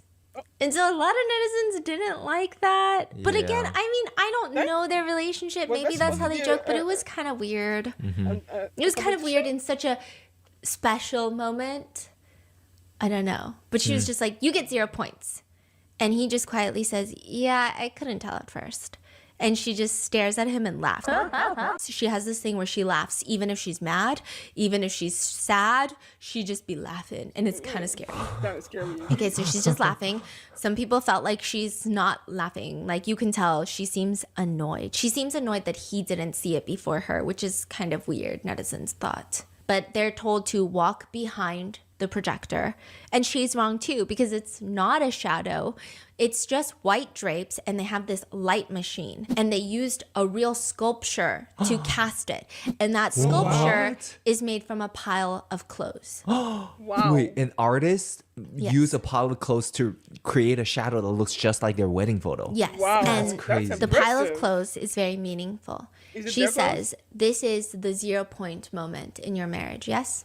And Lee instantly knows what it is. Mai doesn't know, but he says yes. This incident hurt me for a really long time. I think I was upset for maybe a month. This is one of their biggest fights ever. And Mai they talk doesn't about remember? She does a little bit, but she's not really engaging. And this happened a few times. So the first time, Mai moved in with him and she went into their closet and she said, look, there's not even space for my clothes in the closet. he just tells her, okay, yeah, I can move some clothes out. He says she still got upset and said, even if you move clothes out, I don't have enough space to put clothes in. Like, I won't have a lot of space to put a lot of clothes. It'll just be like a little bit of clothes. Okay. So he moves, half the closet out and she doesn't use the space. So he's like, okay, he moves the clothes back in.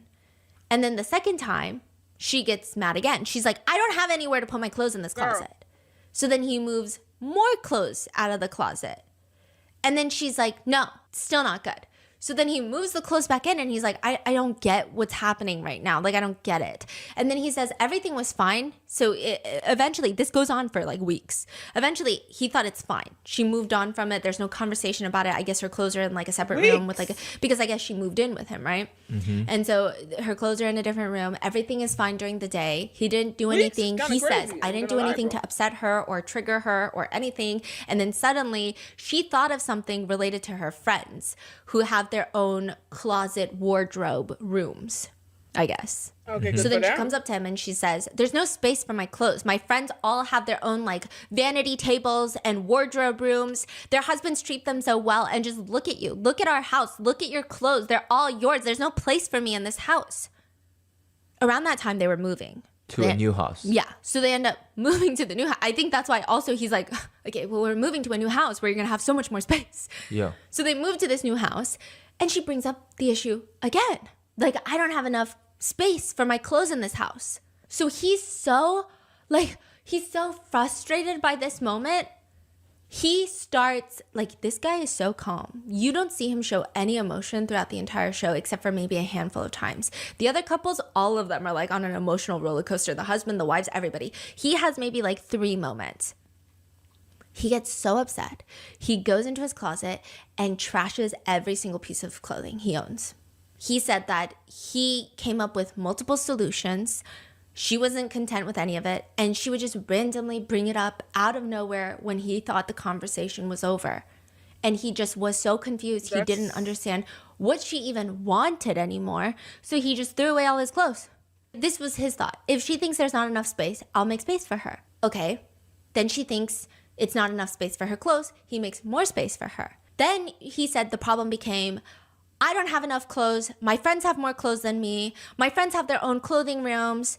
I don't have space for my clothes. So he's just so confused that he just throws away all of his clothes. At this point. Because he's like, I don't understand what the problem is anymore. I don't get it. And it's weird. Yeah, I feel like it's not even about the clothes. It's not. It sounds very like symbolic to their whole relationship. Yes. Okay, it gets crazier.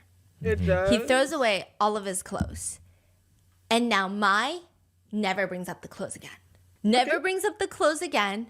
And even on the show, when she's asked about this whole incident, she describes him throwing out the clothes as an emotional outburst. I mean, yeah. She also says, like, I don't even really recall these fights. I just, like, I honestly, I saw you throwing away your clothes, and I didn't know why you were throwing your clothes away. I thought you were just being, like, petulant. Oh, wow. Which is how you describe a kid, like throwing a temper tantrum. Okay, girl. I thought if he wants to throw away his clothes, let him.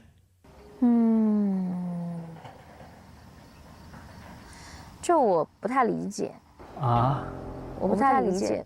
And This is crazy he looked stuff. so upset. He said, but you noticed, like, you didn't realize how much I threw away? Like, I threw away, like, everything.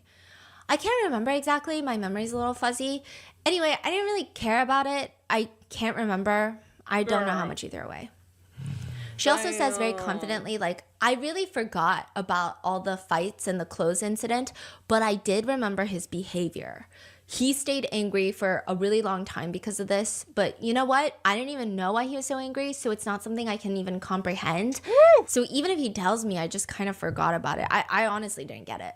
Oh, that's terrible. Wow. That is and terrible. People were so shocked. So before she even responded to it, a lot of netizens felt like it's not about the clothes, right? They thought maybe her annoyance comes from the fact that she just wants to feel like he thought about her before she's like, hey, did you think about me? Yeah. Maybe that's where she was coming from, right? But a lot of people are saying at her grown age, with her having 2 kids, she cannot communicate like this. If that's what you want to say, instead of bringing it up weirdly at random times, you should just say, hey, I wish you would have done this. Or, hey, I wish like this is something that makes me sad that you didn't even think to empty clothes out before I moved in. Or like, hey, I just thought it was sad that you just expected me to use the second closet. And it just feels like, I don't know. It just makes me sad, I guess. That's all. That's all I'm saying. And I wish next time you would maybe put some more thought into these things. People are saying like, if she had said any of those, everybody would be on her side. In fact, people would be like, yeah, bitch, why didn't you think about her, Lee? Like, what's wrong with you? But it's the fact that she brought it up like a kid so many times. And then he is clearly so confused. So he throws away all of his clothes. And then now she doesn't remember anything. Yeah. And now this is not even important. And now he's the kid. She's like, honestly, I don't even remember these fights. And everyone's like, what do you mean you don't remember these fights? Also, people don't like the fact that she brings up her friends a lot. This is one of the first times, but she'll do it a lot. Like a lot. Like too many times. And it almost seems like a lot of their big fights come after she talks to her friends. And people just did not like that either. Huh. And again, I think the reason that people are psychoanalyzing it is if they're moving into a new house, I mean, I'm very emotional too, and I am non-confrontational, and I also like to be like taken care of before I say things. But if I'm moving into a new house, are you kidding? I'd 100% be like, oh my God, I want a wardrobe room. I want a closet room because my friends have a closet room. So this room is my closet room. Nobody touch this room. But it's the fact that she refuses to say that before they're moving into the house, but then she's mad at him that all of her friends have that. Yeah. So it's like, then say something. Like, it's just, people were getting a little bit frustrated of, it goes both ways. Like, it goes both ways. It was weird. She says that now if she had to analyze the whole fight afterwards, in hindsight, she says that her husband was probably just having an emotional outburst. Wow. Netizens are just saying that it seems like she just wants to make him feel guilty because she drops the closet thing after that incident. So it seems like the purpose was not even, I feel like deep down she probably realized that she went too far, and as some sort of like defense mechanism, she blocked that memory, which is something that I've seen before, something that I can almost understand in a way. When like you have a very bad experience or something very shocking happens, that like your brain kind of just erased it from your memory as a defense mechanism. But it's not a good look on her, because if she wants her husband to listen to her and take care of her and care, like she has to basically reciprocate that. And it doesn't seem like she's reciprocating shit. And that's not good. That's not good at all. Terrible communication style. Terrible. That's not like I feel like he's probably afraid to be alone, and also maybe he really does love her because she's still the mother of his children. But this is still signing yourself up for a life of misery. She needs therapy, he needs therapy, and they need couple counseling, because if she's not willing to like take accountability for when she's wrong and like improve her communication style, he's gonna fucking be miserable. Like, I don't see how that fucking marriage has been lasting for this long. That's kind of crazy to me. Like, communication is so important, and you need to have like a bit of like, I don't know, the same core values around almost everything if you want to make things work. So this is very weird. Marisa 0894. Is this the one about Chinese divorce show? Yes, it's one. This one is ready to divorce celebrity couple goes on divorce reality show to fix marriage but goes so wrong. Apparently there was a previous episode that she did. I didn't watch that one. So right now I'm watching the one about the lady that was driving everybody crazy. And I'm usually a girl's and I support women's right and women's wrong. But I also do understand when a woman is wrong and needs to be able to grow up and take accountability. And this lady ain't doing that. This lady, I don't feel like this lady understand what accountability and growth and maturity is when it comes to communications with her husband. And I believe that he will be very miserable if something doesn't change yesterday. He's probably already very miserable. I want you to care about me, which is what a lot of netizens thought, and that's what I thought. Some netizens are saying, no, if you watch the whole season, it seems like she will drop these in moments to make him feel guilty. They say it's kind of like how older generations treat their kids. Yes, They'll yeah. drop these like, I raised you. Do you know what I did for you? Yeah. Do you know what it took for me to immigrate for you? Like those types of things. Emotional kidnapping. Yes. And it's just like they find problems or they create problems just to make their kids or their partners feel indebted to them.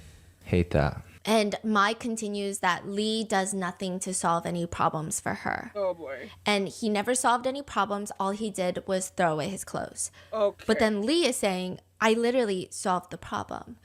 And like even with clothes, he says, I think I buy you clothes every single year. Like Okay, it sounded like when she said not solving problem, it's not like actual space for the clothing. Again, it's not about the clothing. It's like her need and desire to get, to validate her feelings or be an outlet of her emotions or whatever. Like she feels that's not solved.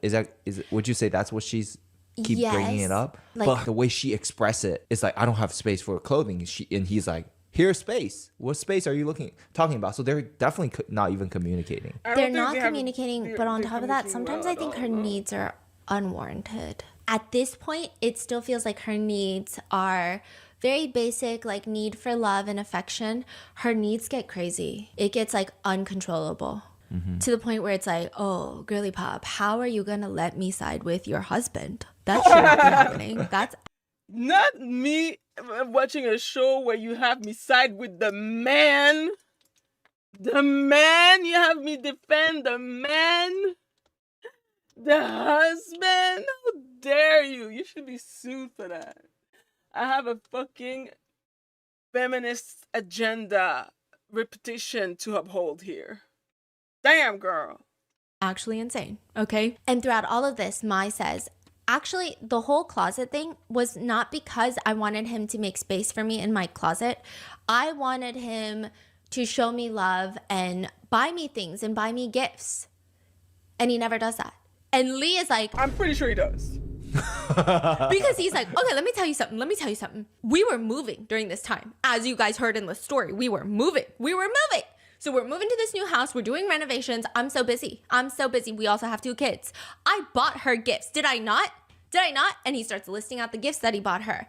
And she goes, yeah, but I didn't even use like the fancy hand cream and body lotion you got me. Misting. Oh, Lord. And he's like, but you just said I didn't buy you anything and I bought you things. And she's like, yeah, but it doesn't count because I didn't actually use them. Well, bitch, Damn. you gotta use the gift. And Like, so what is everyone happening? on the internet is just so done with Mai at this And also saying you didn't use a cream that he bought you is gonna, I mean, I don't know. Maybe it's because I'm poor, but if somebody buys me a cream, I'm gonna use that cream. Especially if it's a luxury one. I don't know. Again, I would very much like to give her the benefit of the doubt, but because of the way this story is being told, I can't. She doesn't seem like a very nice person to be around. Like, Lord, stop it. Get some help, as Mr. Michael Jordan would say. Because this is crazy. moment, because they're like, what do you mean? Like everything that comes out of your mouth, you're making us side with your husband. It doesn't make sense. Even Lee is like, also the problem with buying her gifts, she complains I don't buy her gifts. I buy her gifts. She doesn't like it. So then she returns it. So then I tell her, then please you go buy what you want. She refuses to buy anything. And then she complains that I don't buy her gifts. And that she doesn't have as many gifts as her friends do. And it's like this vicious fucking cycle. Okay? I don't get it. And so most of the comments at this point were on Lee's side. And they're like, oh, listening to them talk is so exhausting. Like, you ever hear two people communicate and you just feel so exhausted because you're like, I think both of you guys are talking to a brick wall. This is crazy to me. This is how people feel about this relationship. At one point, Lee even talks about for her birthday, he wanted to give her gifts that were of material value and also emotional value. So he got her a cake. He bought her a very expensive gift. He made her a PowerPoint presentation of how much he loved her and all the great things about her. And he dressed up in a bear costume and danced to a song to surprise her. Damn. So he For was her like, birthday? Yes, he was like, I'm gonna spend the money. I'm gonna Excuse me. That's so cute. I didn't even know that men could be so great.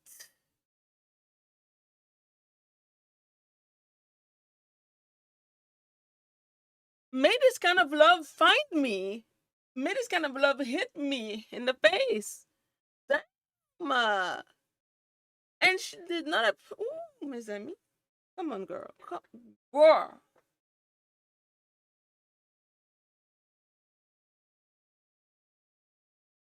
I've never had someone do a fraction of that for me.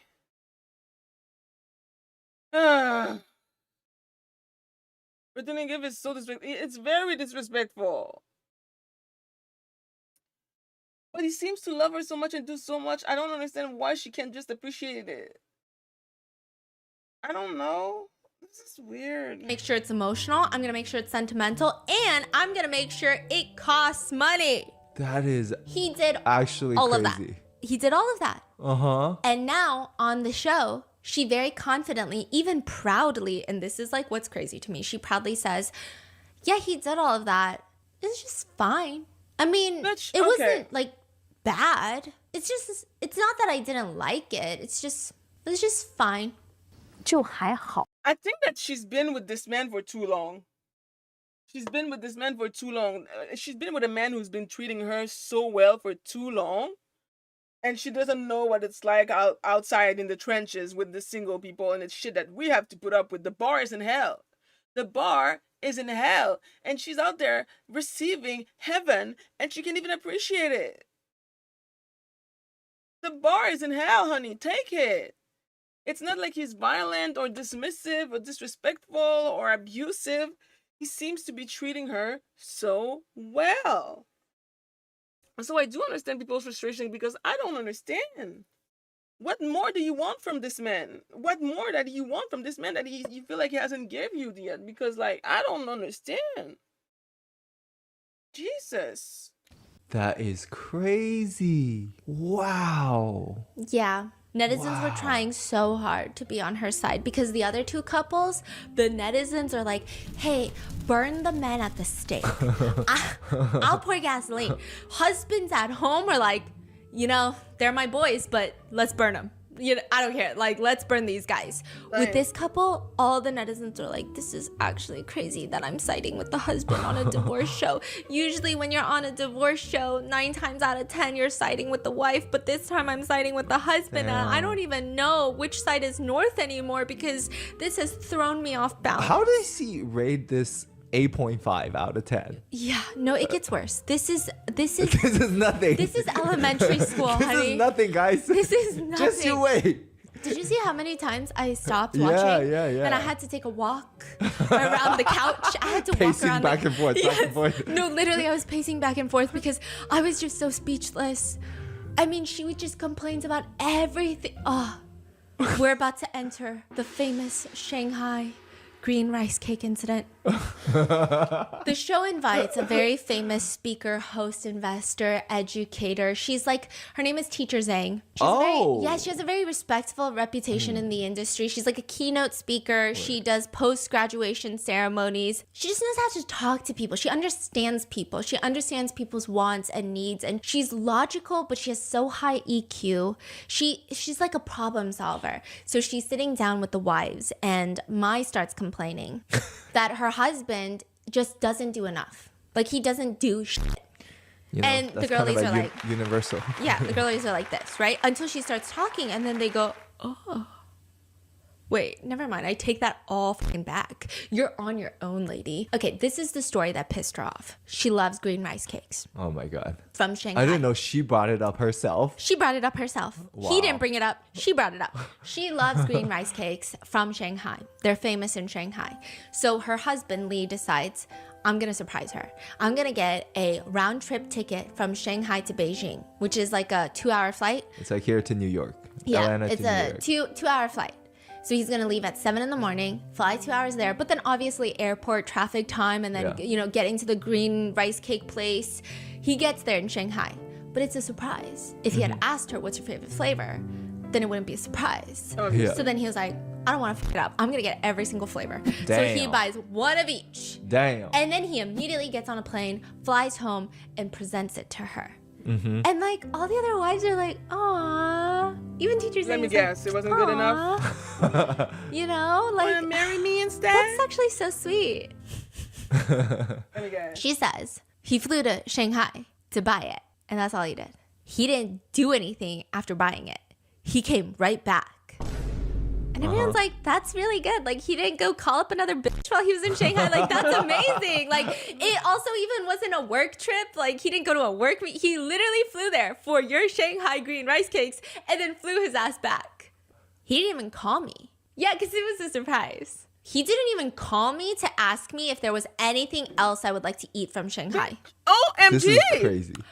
Do you see the problem? Like, he's so simple-minded. She's dead ass. So dead ass. And then what is everybody else's like? Literally face. the other wives start scooting away from her, like no, subconsciously. The chill wife is next to her, and you just see her throughout this whole conversation start like shifting her body away. Like she doesn't even want to associate with someone so Looney Tune. She's like, "You're actually insane.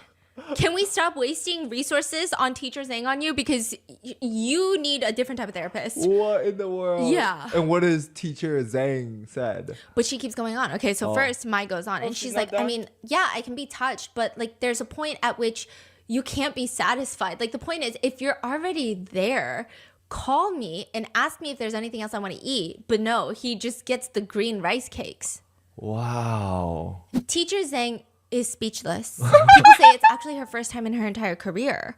And She's speechless? yeah, she just like shakes her head. The other girls even joke, but you're, because you don't want him to waste a plane ticket, right? Like you're just being practical. You know, you just want him to buy more stuff if he's already there, right? And they thought that she would get the hint, like you're fucking insane. Yeah. But she just is like, yeah, don't waste the plane ticket. Oh, she's being frugal. Yeah, and then he's like, and also, the first he comes back, and I only like the salted egg yolk and the meat floss flavor. I take the first bite, and it's red bean paste, so it's not even the right flavor. And they're like, wait, but he bought all the flavors, right? And so she says proudly, yeah, he bought all the flavors because if he bought the wrong flavor and he guessed wrong, I would have scolded him to death.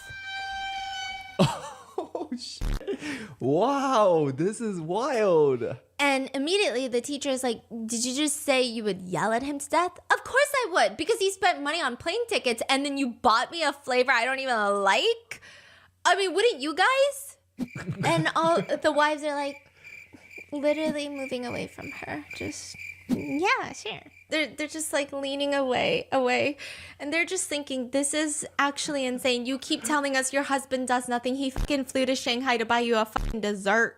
Dessert. That's actually insane. And what do you mean scold you to death?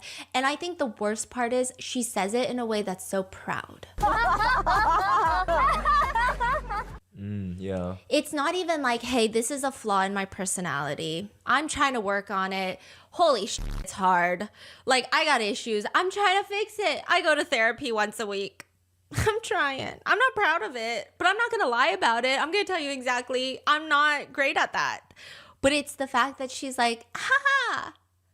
And everyone's like, this is, a lot of the comments are like, sister, what are you doing? They're saying, this is actually, what is your logic? And people are saying, stop arguing for yourself. I can't listen anymore. Like, this is insane. And so she keeps complaining about this. Also, we're going to get there in a second. But This is such an iconic scene that people will actually check into this scene. Because in China, like a lot of the social media, like you check into destinations when you get there. You tag the location. Yeah, and so people are like tagging this. The rice cake? Yeah, Shanghai rice cake. And they're also checking in on the comments. And they're saying, this is my obligatory check-in that I've hit this landmark in the show. Oh. Yeah, and they'll like post about it, like checking in. Oh, wow. Even Eva, who is usually very quiet, especially when it comes to the other couples, she says, I think you're a little interesting. You want to know why? The chill wife literally says, diva, that's why. She literally says like, cause she a diva. 是我觉得你有点奇怪，你知道为什么吗？作不是作。Eva says, because you yourself are not a romantic person, but you're asking your partner to be romantic. But you're not romantic, are you not? And Mai tries to go, no, you're not. Because she's trying to argue. Like, she's trying to make up a lie or, like, make up something. And she's like, no, but you're not. And she's saying, like, it's actually crazy for you to expect that when you yourself are not. Like, it's weird. It's just weird to be mad at someone when you are also not that. Yeah. It's one thing if you're, like, a hopeless romantic and you do all these romantic gestures and then... But Feel also, like this is fucking romantic. Yeah, like she probably wants it for the wrong reason. Like romantic is like, oh, her friend's husband being romantic and they brag about it, for example. Or just telling her and she gets all jealous and saying, why don't you do this? But deep down, she doesn't want his romantic gesture. She wants the wrong things for the wrong reasons. Yeah.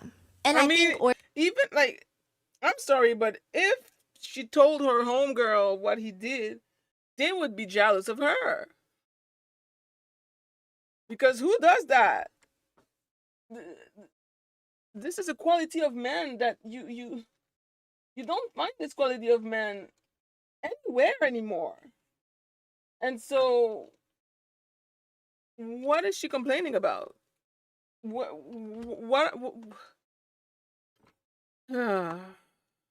this woman is very, very, very, very, very, very confusing. And annoying. Like, Miss Ting.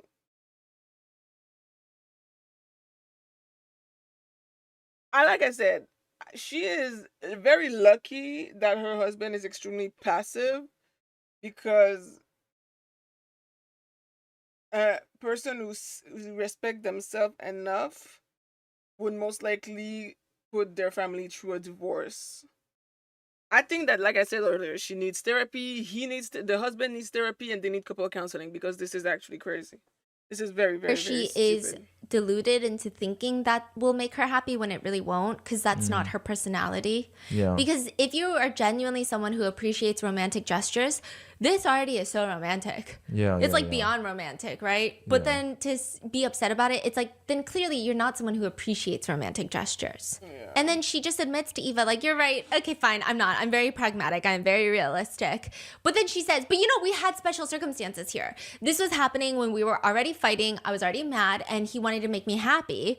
But what I'm angry about is that he doesn't even care about me. Like, under these circumstances, he still doesn't know my favorite flavor. Girl. And at this point, all the people, like the hosts of the show that are watching are just commenting like, but he bought all the flavors. Like, And teacher Zhang is saying, but he flew to Shanghai, And everybody's just kind of speechless at what to say. Netizens are confused because she seems genuinely angry about this. And it's just weird. Bring this up on national TV and talking about it like this. And she also brings up how they have a really close friend, a couple friend, and she brings up this couple friend a lot, where the husband buys the wife gifts like every single day. Every single day. And her husband does not buy her gifts. And we already know the problem with that because he'll buy her gifts and she doesn't like it, she'll return it, and then he'll be like, okay, then buy something that you want, and then she won't buy it, and then she'll complain that her friend's husband buys her gifts. So we know the problem with this. Teacher Zhang says, okay, so then what would be the perfect gift for you right now? And she responds in a way that Chinese netizens wanted to die. So why? She says, well, I don't really want anything. And so the teacher is like, okay, well, that's also a problem then, because you don't want anything, you don't know what you want, but you want him to buy you the perfect thing that you want. But you don't even know what you want. He's supposed to know you better than you? Like, that's crazy.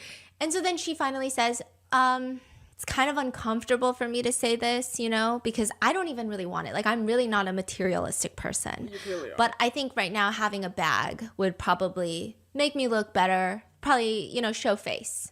A designer bag. And so all the comments are like, I see. She would have liked the rice cakes if they were in a designer bag. She would have liked the rice cakes if they were inside of a Chanel bag. So people also had problems with this because it just felt very pick me. Like, I'm not very materialistic. I don't even like, I feel uncomfortable. Jesus Christ. Seems like she wants all the materialistic things and be treated as a princess while simultaneously being viewed as a humble, sweet lady and getting support for her perceived slight. It is indeed all too much. I am... Wow. Wow, lady. Wow. You have me side with a man. She should be sued for that. Comfortable even saying I want a bag because I don't want a bag. I'm not materialistic like all these other girls. But I just think it's, you know, something I could have. And then also netizens dug up that she has lots of bags to the point where she was years ago reselling a Chanel bag because she wrote online, my closet has so many bags, like I'm overwhelmed with bags. So it's not like she has 0 bags and she's like, you know what? I want one good purse. That's it. I am using a grocery tote as my bag for years now, and it's embarrassing. That's so interesting. So she has like bags, or at least one Chanel bag. She wrote in the post, Right. my closet, I have so many bags. Yeah, but let's just say she has bags, right? Yeah. But then she's using a bucket as a trash can. Bruh. Yeah, that's why people Like a trash can costs what? You can get one for like $20, right? Is it because at the end of the day she's frugal, but she cares about what the outside sees? People say that she wants to live in a fairy tale where she wants to, okay, these are netizens. They're saying she wants to be someone who is always sacrificing for the family. And her husband showers her with Hermes and Chanel, and she keeps saying no, but he's so obsessed with her. He keeps buying it for her, and she keeps saying no. And it's just not her. She wants to be the Korean mom. You know how the Korean moms beg? Let me show you how the Korean moms beg. And it's a meme on TikTok. And I'm going to tell you, it's like 99.9% accurate. My daughter bought me this Chanel bag, and I didn't even want a bag. And I said, I don't even know how to pronounce. And she said, don't worry, Mom. We have like 50 of these. Chanel. And so she bought me that one. And I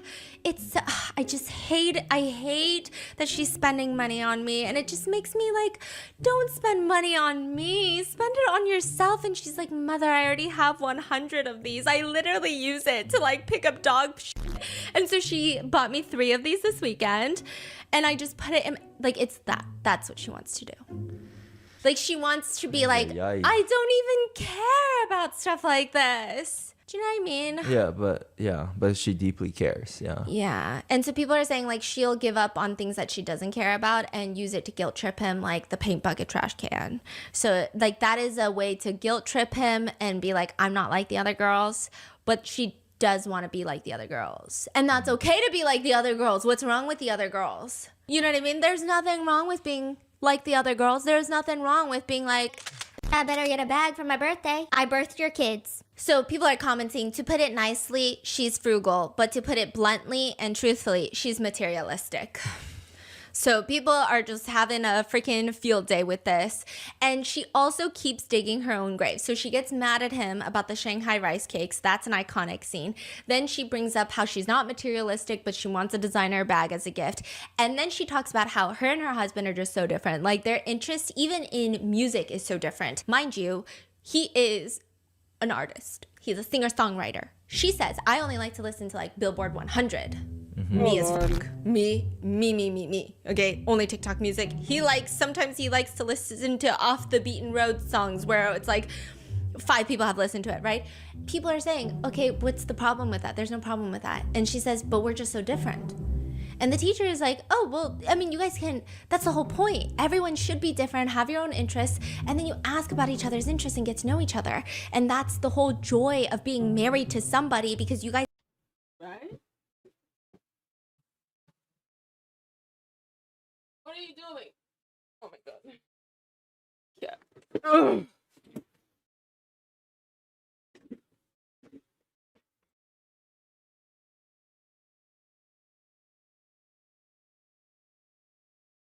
Aww. I can see you, broski.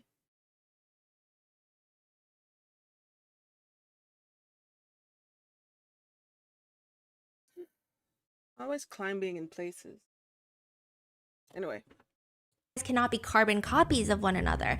And she says, I would ask about his music and his hobbies, but if I'm being honest, I'm just not interested. She says, I mean, I could ask, but then he would just talk about it for 2 hours, and then I would have to be sitting there thinking about, okay, what should I eat for That lunch? is crazy. When, She just doesn't like him. Like, come on. There's nothing he could do, okay? That Nothing. would change her. Period. and teacher Zhang is like, that's crazy. Like, this whole thing is crazy. So then she tries to bring it back to the Shanghai rice cake incident. Oh And my God. Teacher Zhang is like, you know what? Let's go back to last night when we first met. You and I met, right? You, me, Teacher Zhang, and you, Mai. You were really good at taking care of me. You know, you helped me get food. And I was thinking, this girl is just a natural caretaker. You put the beef in my bowl, and what if at that moment I had said to you, I don't even eat beef. That's not what I want to eat. Don't put the beef in my bowl. I don't even like that. What would you think? I'll think you're such a diva. So zero self-awareness, obviously. She was like, and then? And teacher Zhang literally goes, exactly. And Mai goes quiet. And she says, okay, I get what you're saying. But she don't got it. She said, Yeah, you get a that's what point. I thought. That's it. Yeah, she said, you got the point, but I'll be back. You know, teacher Zhang is telling her a lot of times with relationships, and it's not just men, but just relationships in general. And like, you can read any relationship book, you can read any sort of human interaction book, and this exists. If someone is trying to do something nice for you, when you point out the negative things in that nice act, Yep. people are going to stop being nice to you. Okay? That's just how it works. I mean, that's how it works, but he clearly hasn't caught on to that because he clearly still treats her nice enough for her to feel so entitled for more. Like, because so far the things that I've heard him do for her, most women on the planet can't even get like a fraction of that from their fucking husband and the father of their children. So like, god damn, she really, really, really is so not aware of reality. She's really been used to a certain lifestyle. Reality, if one day he divorces her, reality will hit her so hard in the face, she's gonna be the most depressed woman on the planet. When someone gives you a gift and your first thing is to say, But why isn't it the color pink? guess what? You're not going to get any more gifts because that's just the way people work. Like, they were so excited. They prepared this gift for you. They were so excited to give it to you and make you happy. And then now you have made this a stressful, unpredictable experience. Instead of getting the reaction they really wanted, you got mad. So now they don't want to take the chance anymore, and your ass is never getting a gift ever fucking again. And that is what teacher Zhang is telling her. And she's saying, you know, you do this once, you do this twice. I don't think it's good. Do it 3 or 4 times. You see what happens. He's never going to do stuff like this for you ever again. And she says, oh, please, I've done it more than 4 times.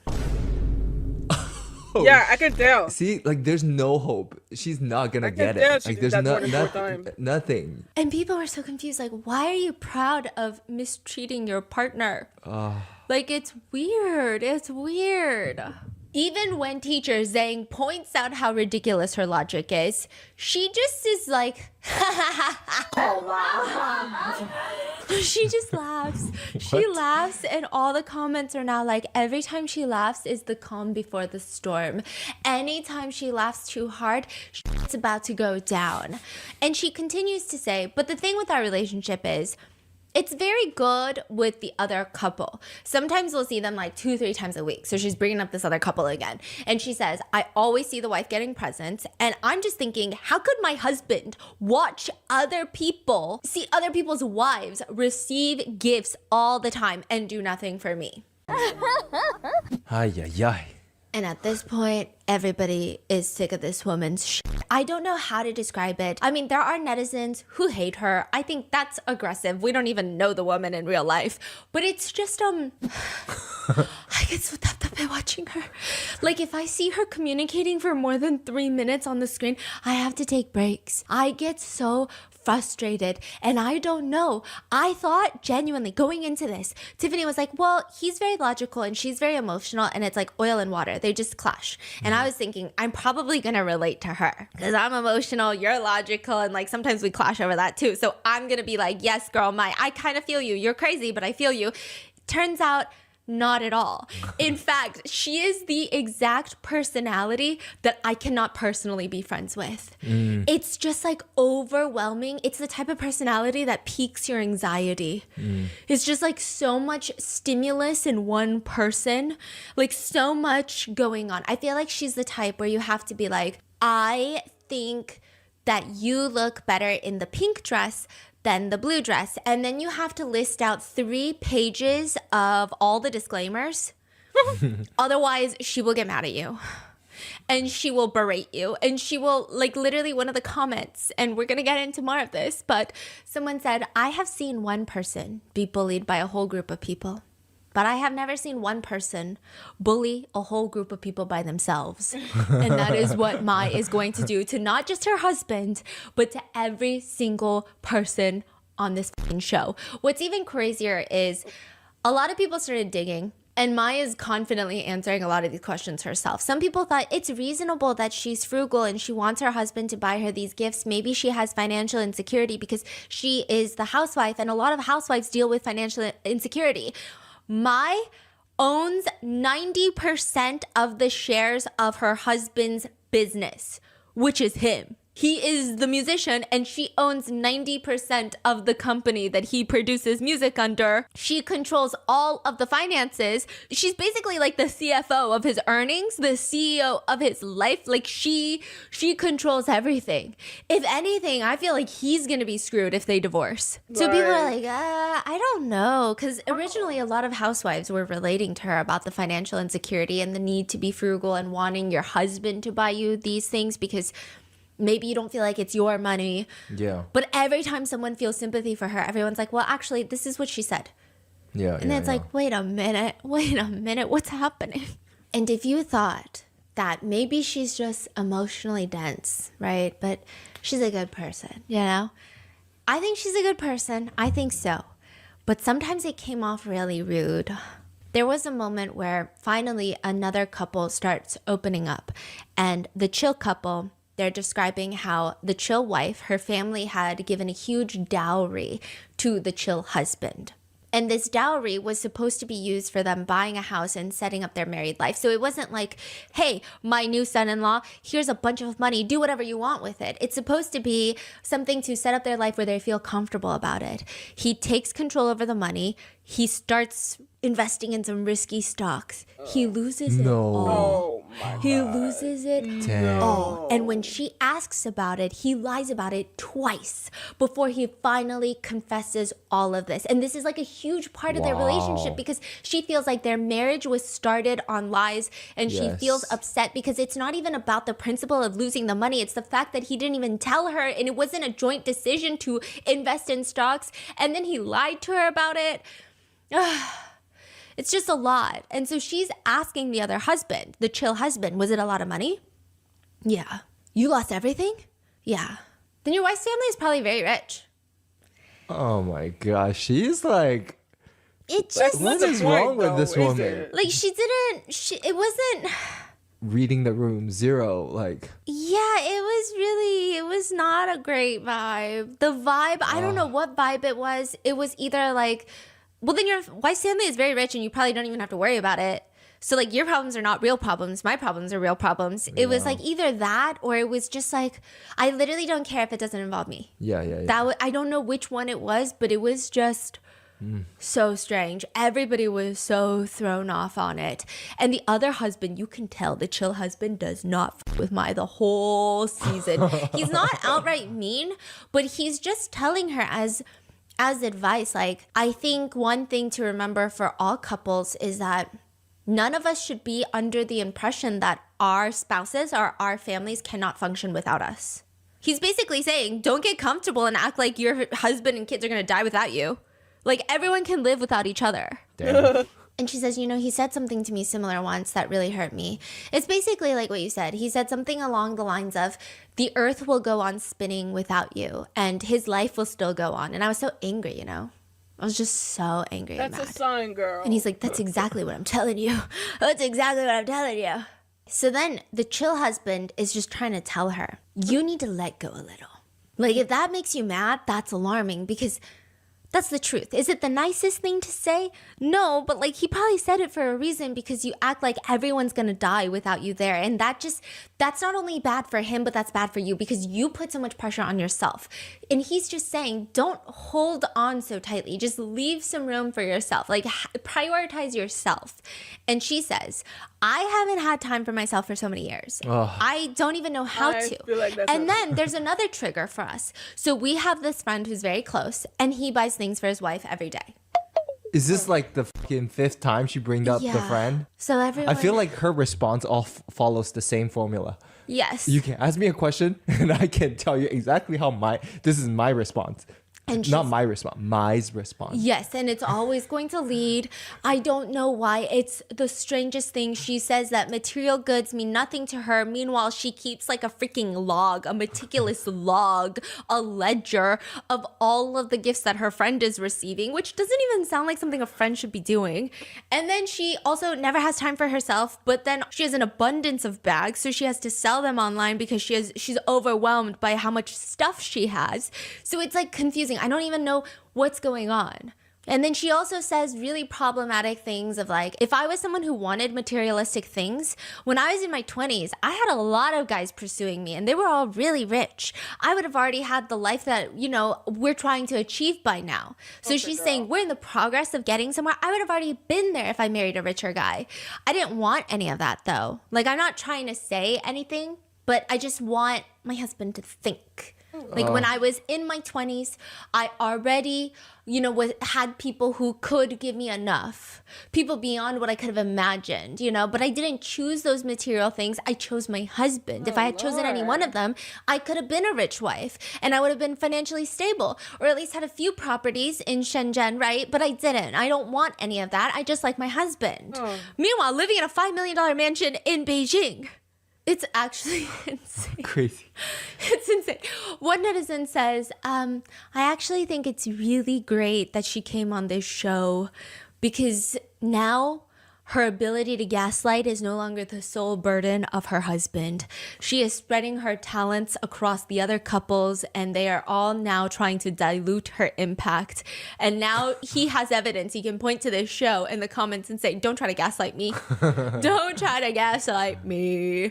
And then Teacher Zhang is like, okay, well. Wait, this is still the session with Teacher Zhang right now? Yeah. We're still talking with Teacher Zhang? Well, Teacher Zhang is in and out. Oh. So there's another session where Teacher Zhang is talking about, okay, well, when do you feel the most frustrated with your husband?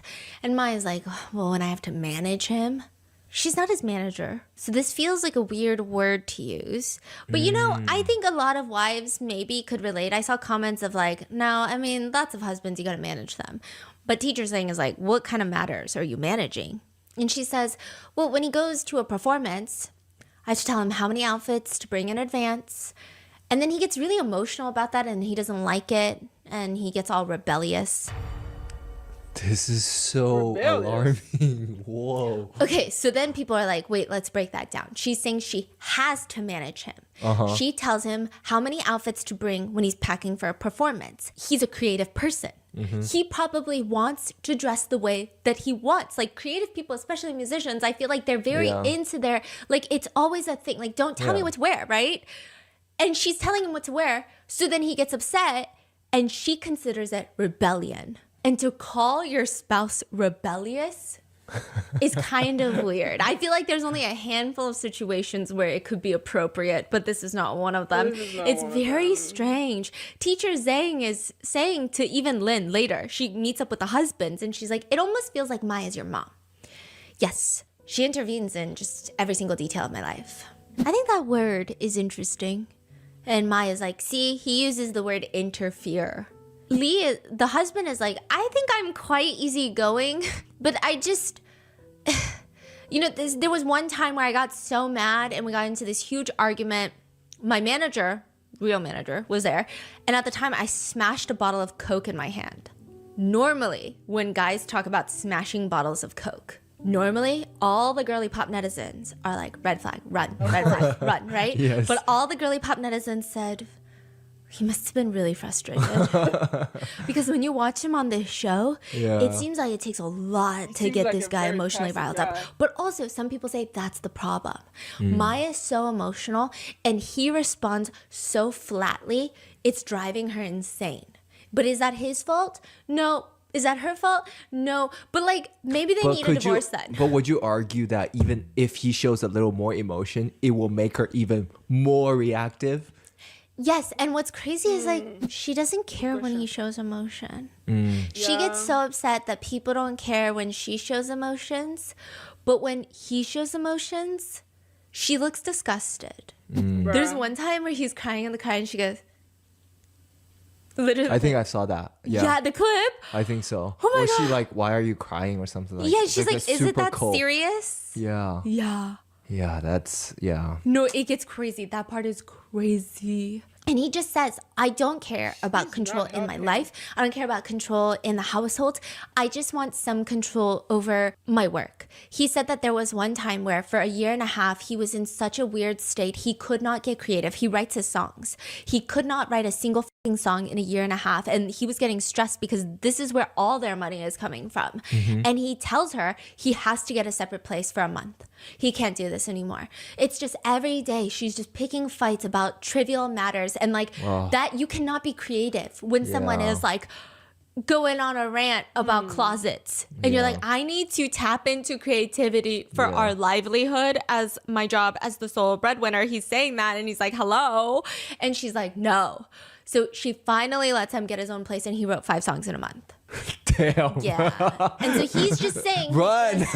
he wants creativity. He could have been Jay Chow if he was. Okay, but to be fair, this is where a whole online discourse takes place. Okay. He wants to release a city pop album. She's saying it's too niche. She doesn't think he should. He ends up releasing it and they lose money from it. Some people are saying, well, of course she's telling him not to, not because she's controlling, but because he seems so creative that he doesn't care about money, but she has to care about the money, right? Yeah. But then other people are saying, they live in a $5 million house. I get it. Maybe money can be tight. But like, you live in a $5 million house. At the end of the day, it's not, you know what I mean? It's not house, like you could just move to a lesser house. It's not, I don't know how to describe it. So Yeah. there's lots of people with differing opinions about this whole situation.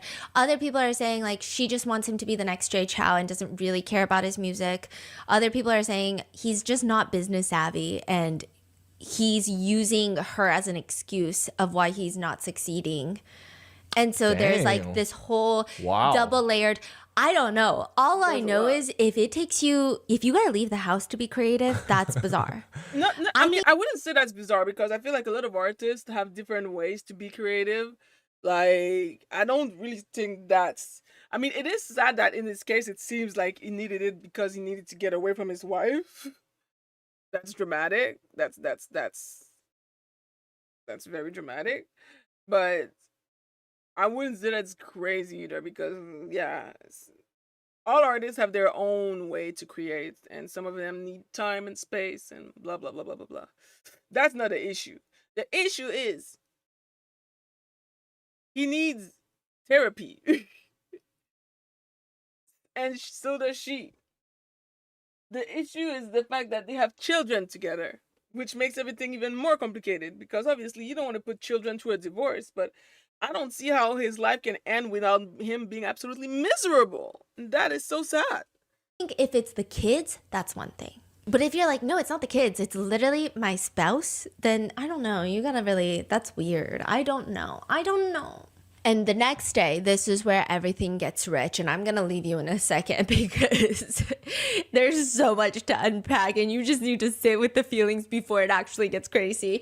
The next day, Maya's the tour guide and she's got her little tour guide handbook. And she's like, when we land in that new city, like when we get out the van, I'm going to hit the day ready. Wait, so right now we are Yes. is she still counting the dollars? She's still counting the dollars. So we're still on day one? Yeah, but she's gonna be the tour guide the next day. So this is like a little bit different of a challenge where she has to pick up the locations and she's showing them the side of the city and explaining different things. And so she's gonna be the tour guide. Viewers, the whole time she's been saying, I do everything. He is a child. I have to manage my husband. I have to pack his clothes for performances. That's what she said, right? So people are expecting.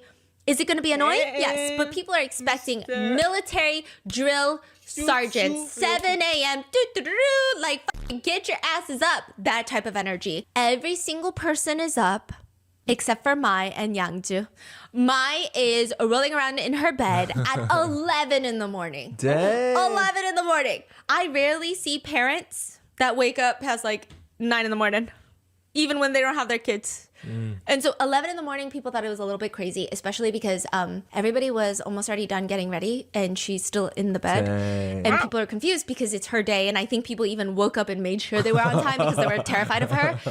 And so she said that she slept really late because she was like talking and chit-chatting. And so she slept at 6 in the morning. Yeah. And she's a designated tour guide. She wakes up at 11 and everyone's confused. And, you know, netizens are commenting, you claim you're so responsible, but you're so irresponsible. Like, how are you a full-time housewife? You knew the day before what time you had to wake up. So you should have planned ahead. That's what adults do. Like, this is... So like this is behind their schedule, right? They're late. Yeah, they were. Okay. Mai and her husband were supposed to prepare breakfast for everyone. So who? Just the husband prepared, or? The husband is like figuring out what to do. I mean, he seems like he's just waiting for her to get up so he doesn't, you know, make her look bad. I think they have to go buy the groceries and stuff. So he's just waiting for her to wake up. And at this point, the chill wife and the husband end up going together. So not even his wife. So Lee and the chill wife go, and you would think that with those two, like with the chill wife going in place of Mai, because that's supposed to be Mai going to the grocery store, she still feels the need to somewhat micromanage. She's like issuing commands at the chill wife and her own husband saying, buy food that's filling. You know, get this. You have to buy food that's filling, like bread and noodles. Don't buy any junk food. Don't buy snacks. I'm glad that you And hear netizens that are like, too. why is she still acting like good. she has authority when she's the one that woke up late and couldn't even go to the grocery store? So she has all these people getting things for her. And before Lee, her husband, leaves the room, she does something that netizens found really odd. And I want to say odd because I think some of the hate towards Mai is very unwarranted. I think a lot of this show should be used as a reflection tool of how communication can be so incorrect at times. I don't think there's a reason for anyone to have such passionate feelings about any of these people on this show. It's not that serious. Sometimes it's pit to watch, but we can just stop watching. We don't have to like go comment something mean to them, right? Yeah. But this one just blew a lot of people's minds. Okay. She looks at her husband before he leaves and she's like, do I deserve a cup of coffee? And he's like, oh yeah, I have coffee in my room. It's on the shelf. And he's like gonna go to the room to help with the coffee to get it for Mai. And Eva is like, just go. Like, we'll do it ourselves later. Like, just go. Like, everybody's waiting for breakfast. And they're not gonna get breakfast until they come back from the grocery store. Yeah. Yes. And the rest of the production activities do not go on until they have breakfast. Yes. So it's kind of, it's not this vibe where everyone's like, go, go, go. But it's definitely not a relaxed vibe. Yeah. Yeah. And so Maya's like, before you leave, husband, do I deserve coffee? Like meaning, can you give me a coffee? She just says, do I deserve coffee? Okay. So he takes it at, oh yeah, there's coffee in my room. And like, let me help you with it. Let me make you a cup of coffee. Okay. And Eva is like, just go. Like, come on. Telling the husband. Yeah, like just go. I can help her with it. Like we'll do it ourselves. Just go. Oh, Eva is saying the husband, don't get her the coffee. I will get her the coffee. Or like, we'll get it together, but you got to go to the grocery store. Right, You right. are holding everyone up Yes, by yes. getting your wife some, like, go. Right, It's right. just coffee. It's not Yeah. the end of the world. Yes, yes. And then he's like, oh, yes, okay, well, you can go look for it in my room. Like, the coffee's in my room. So then he's like about to leave, but he goes into like the living room and he's like getting a bunch of other things real quick and they're about to run out the door. And this seems like a very harmless interaction. If anything, it was almost kind of sweet that he's willing to hold everyone up Yeah. to get his wife coffee. Yeah, that's crazy. And Mai looks at Eva and it's just them in the room. Uh-huh. And she goes, they said they're going to go buy breakfast at the grocery store, right? Yeah. And I just told him I wanted coffee. And Eva is like, yeah, he said it's in his room and you can go grab it. Yeah, but I don't think it's going to be the coffee that I want. Girl. And so Eva is like, oh, you want him to buy you a cup of coffee while he's at the grocery store? And she's like, yeah, he didn't get my point. And Eva goes, I also didn't get it. You should just Oh my God. You should just tell him directly that you want a cup of coffee then.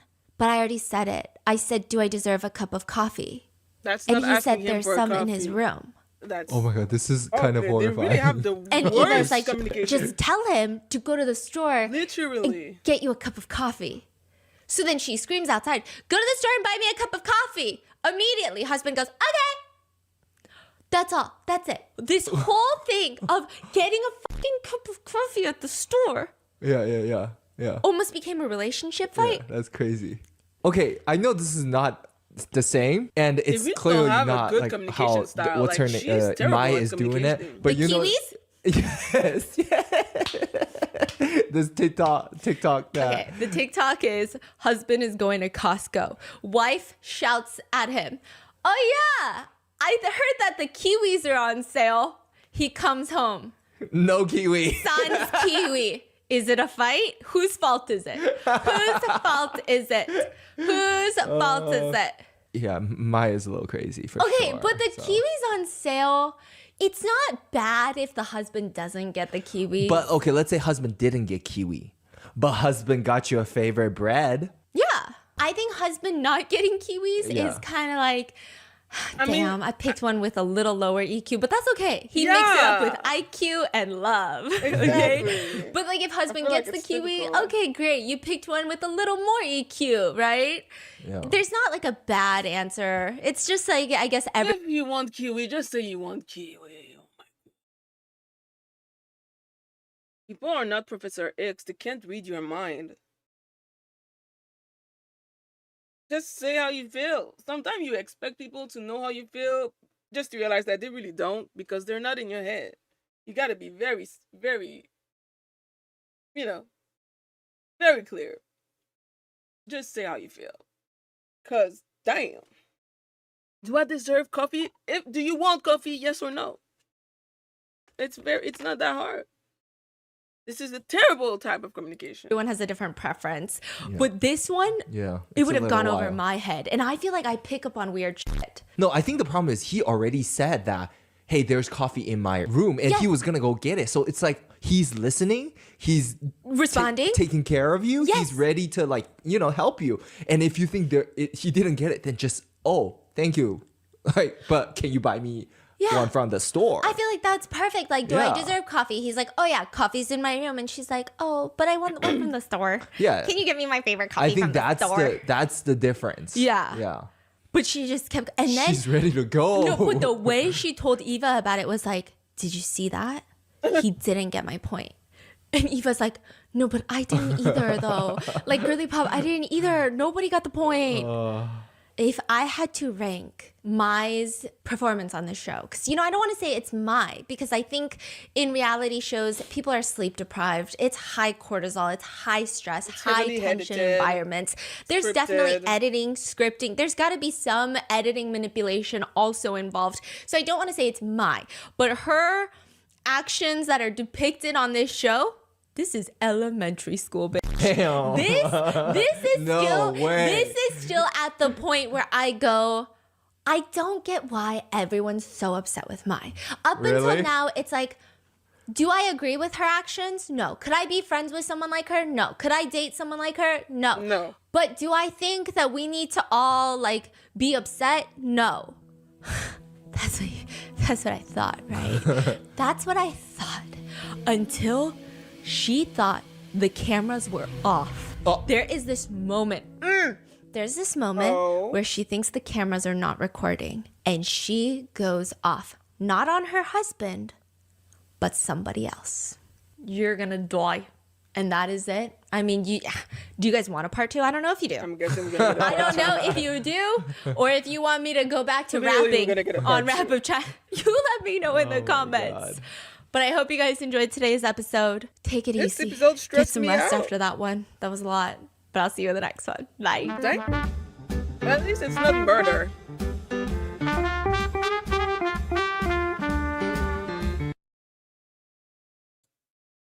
Cause, you know.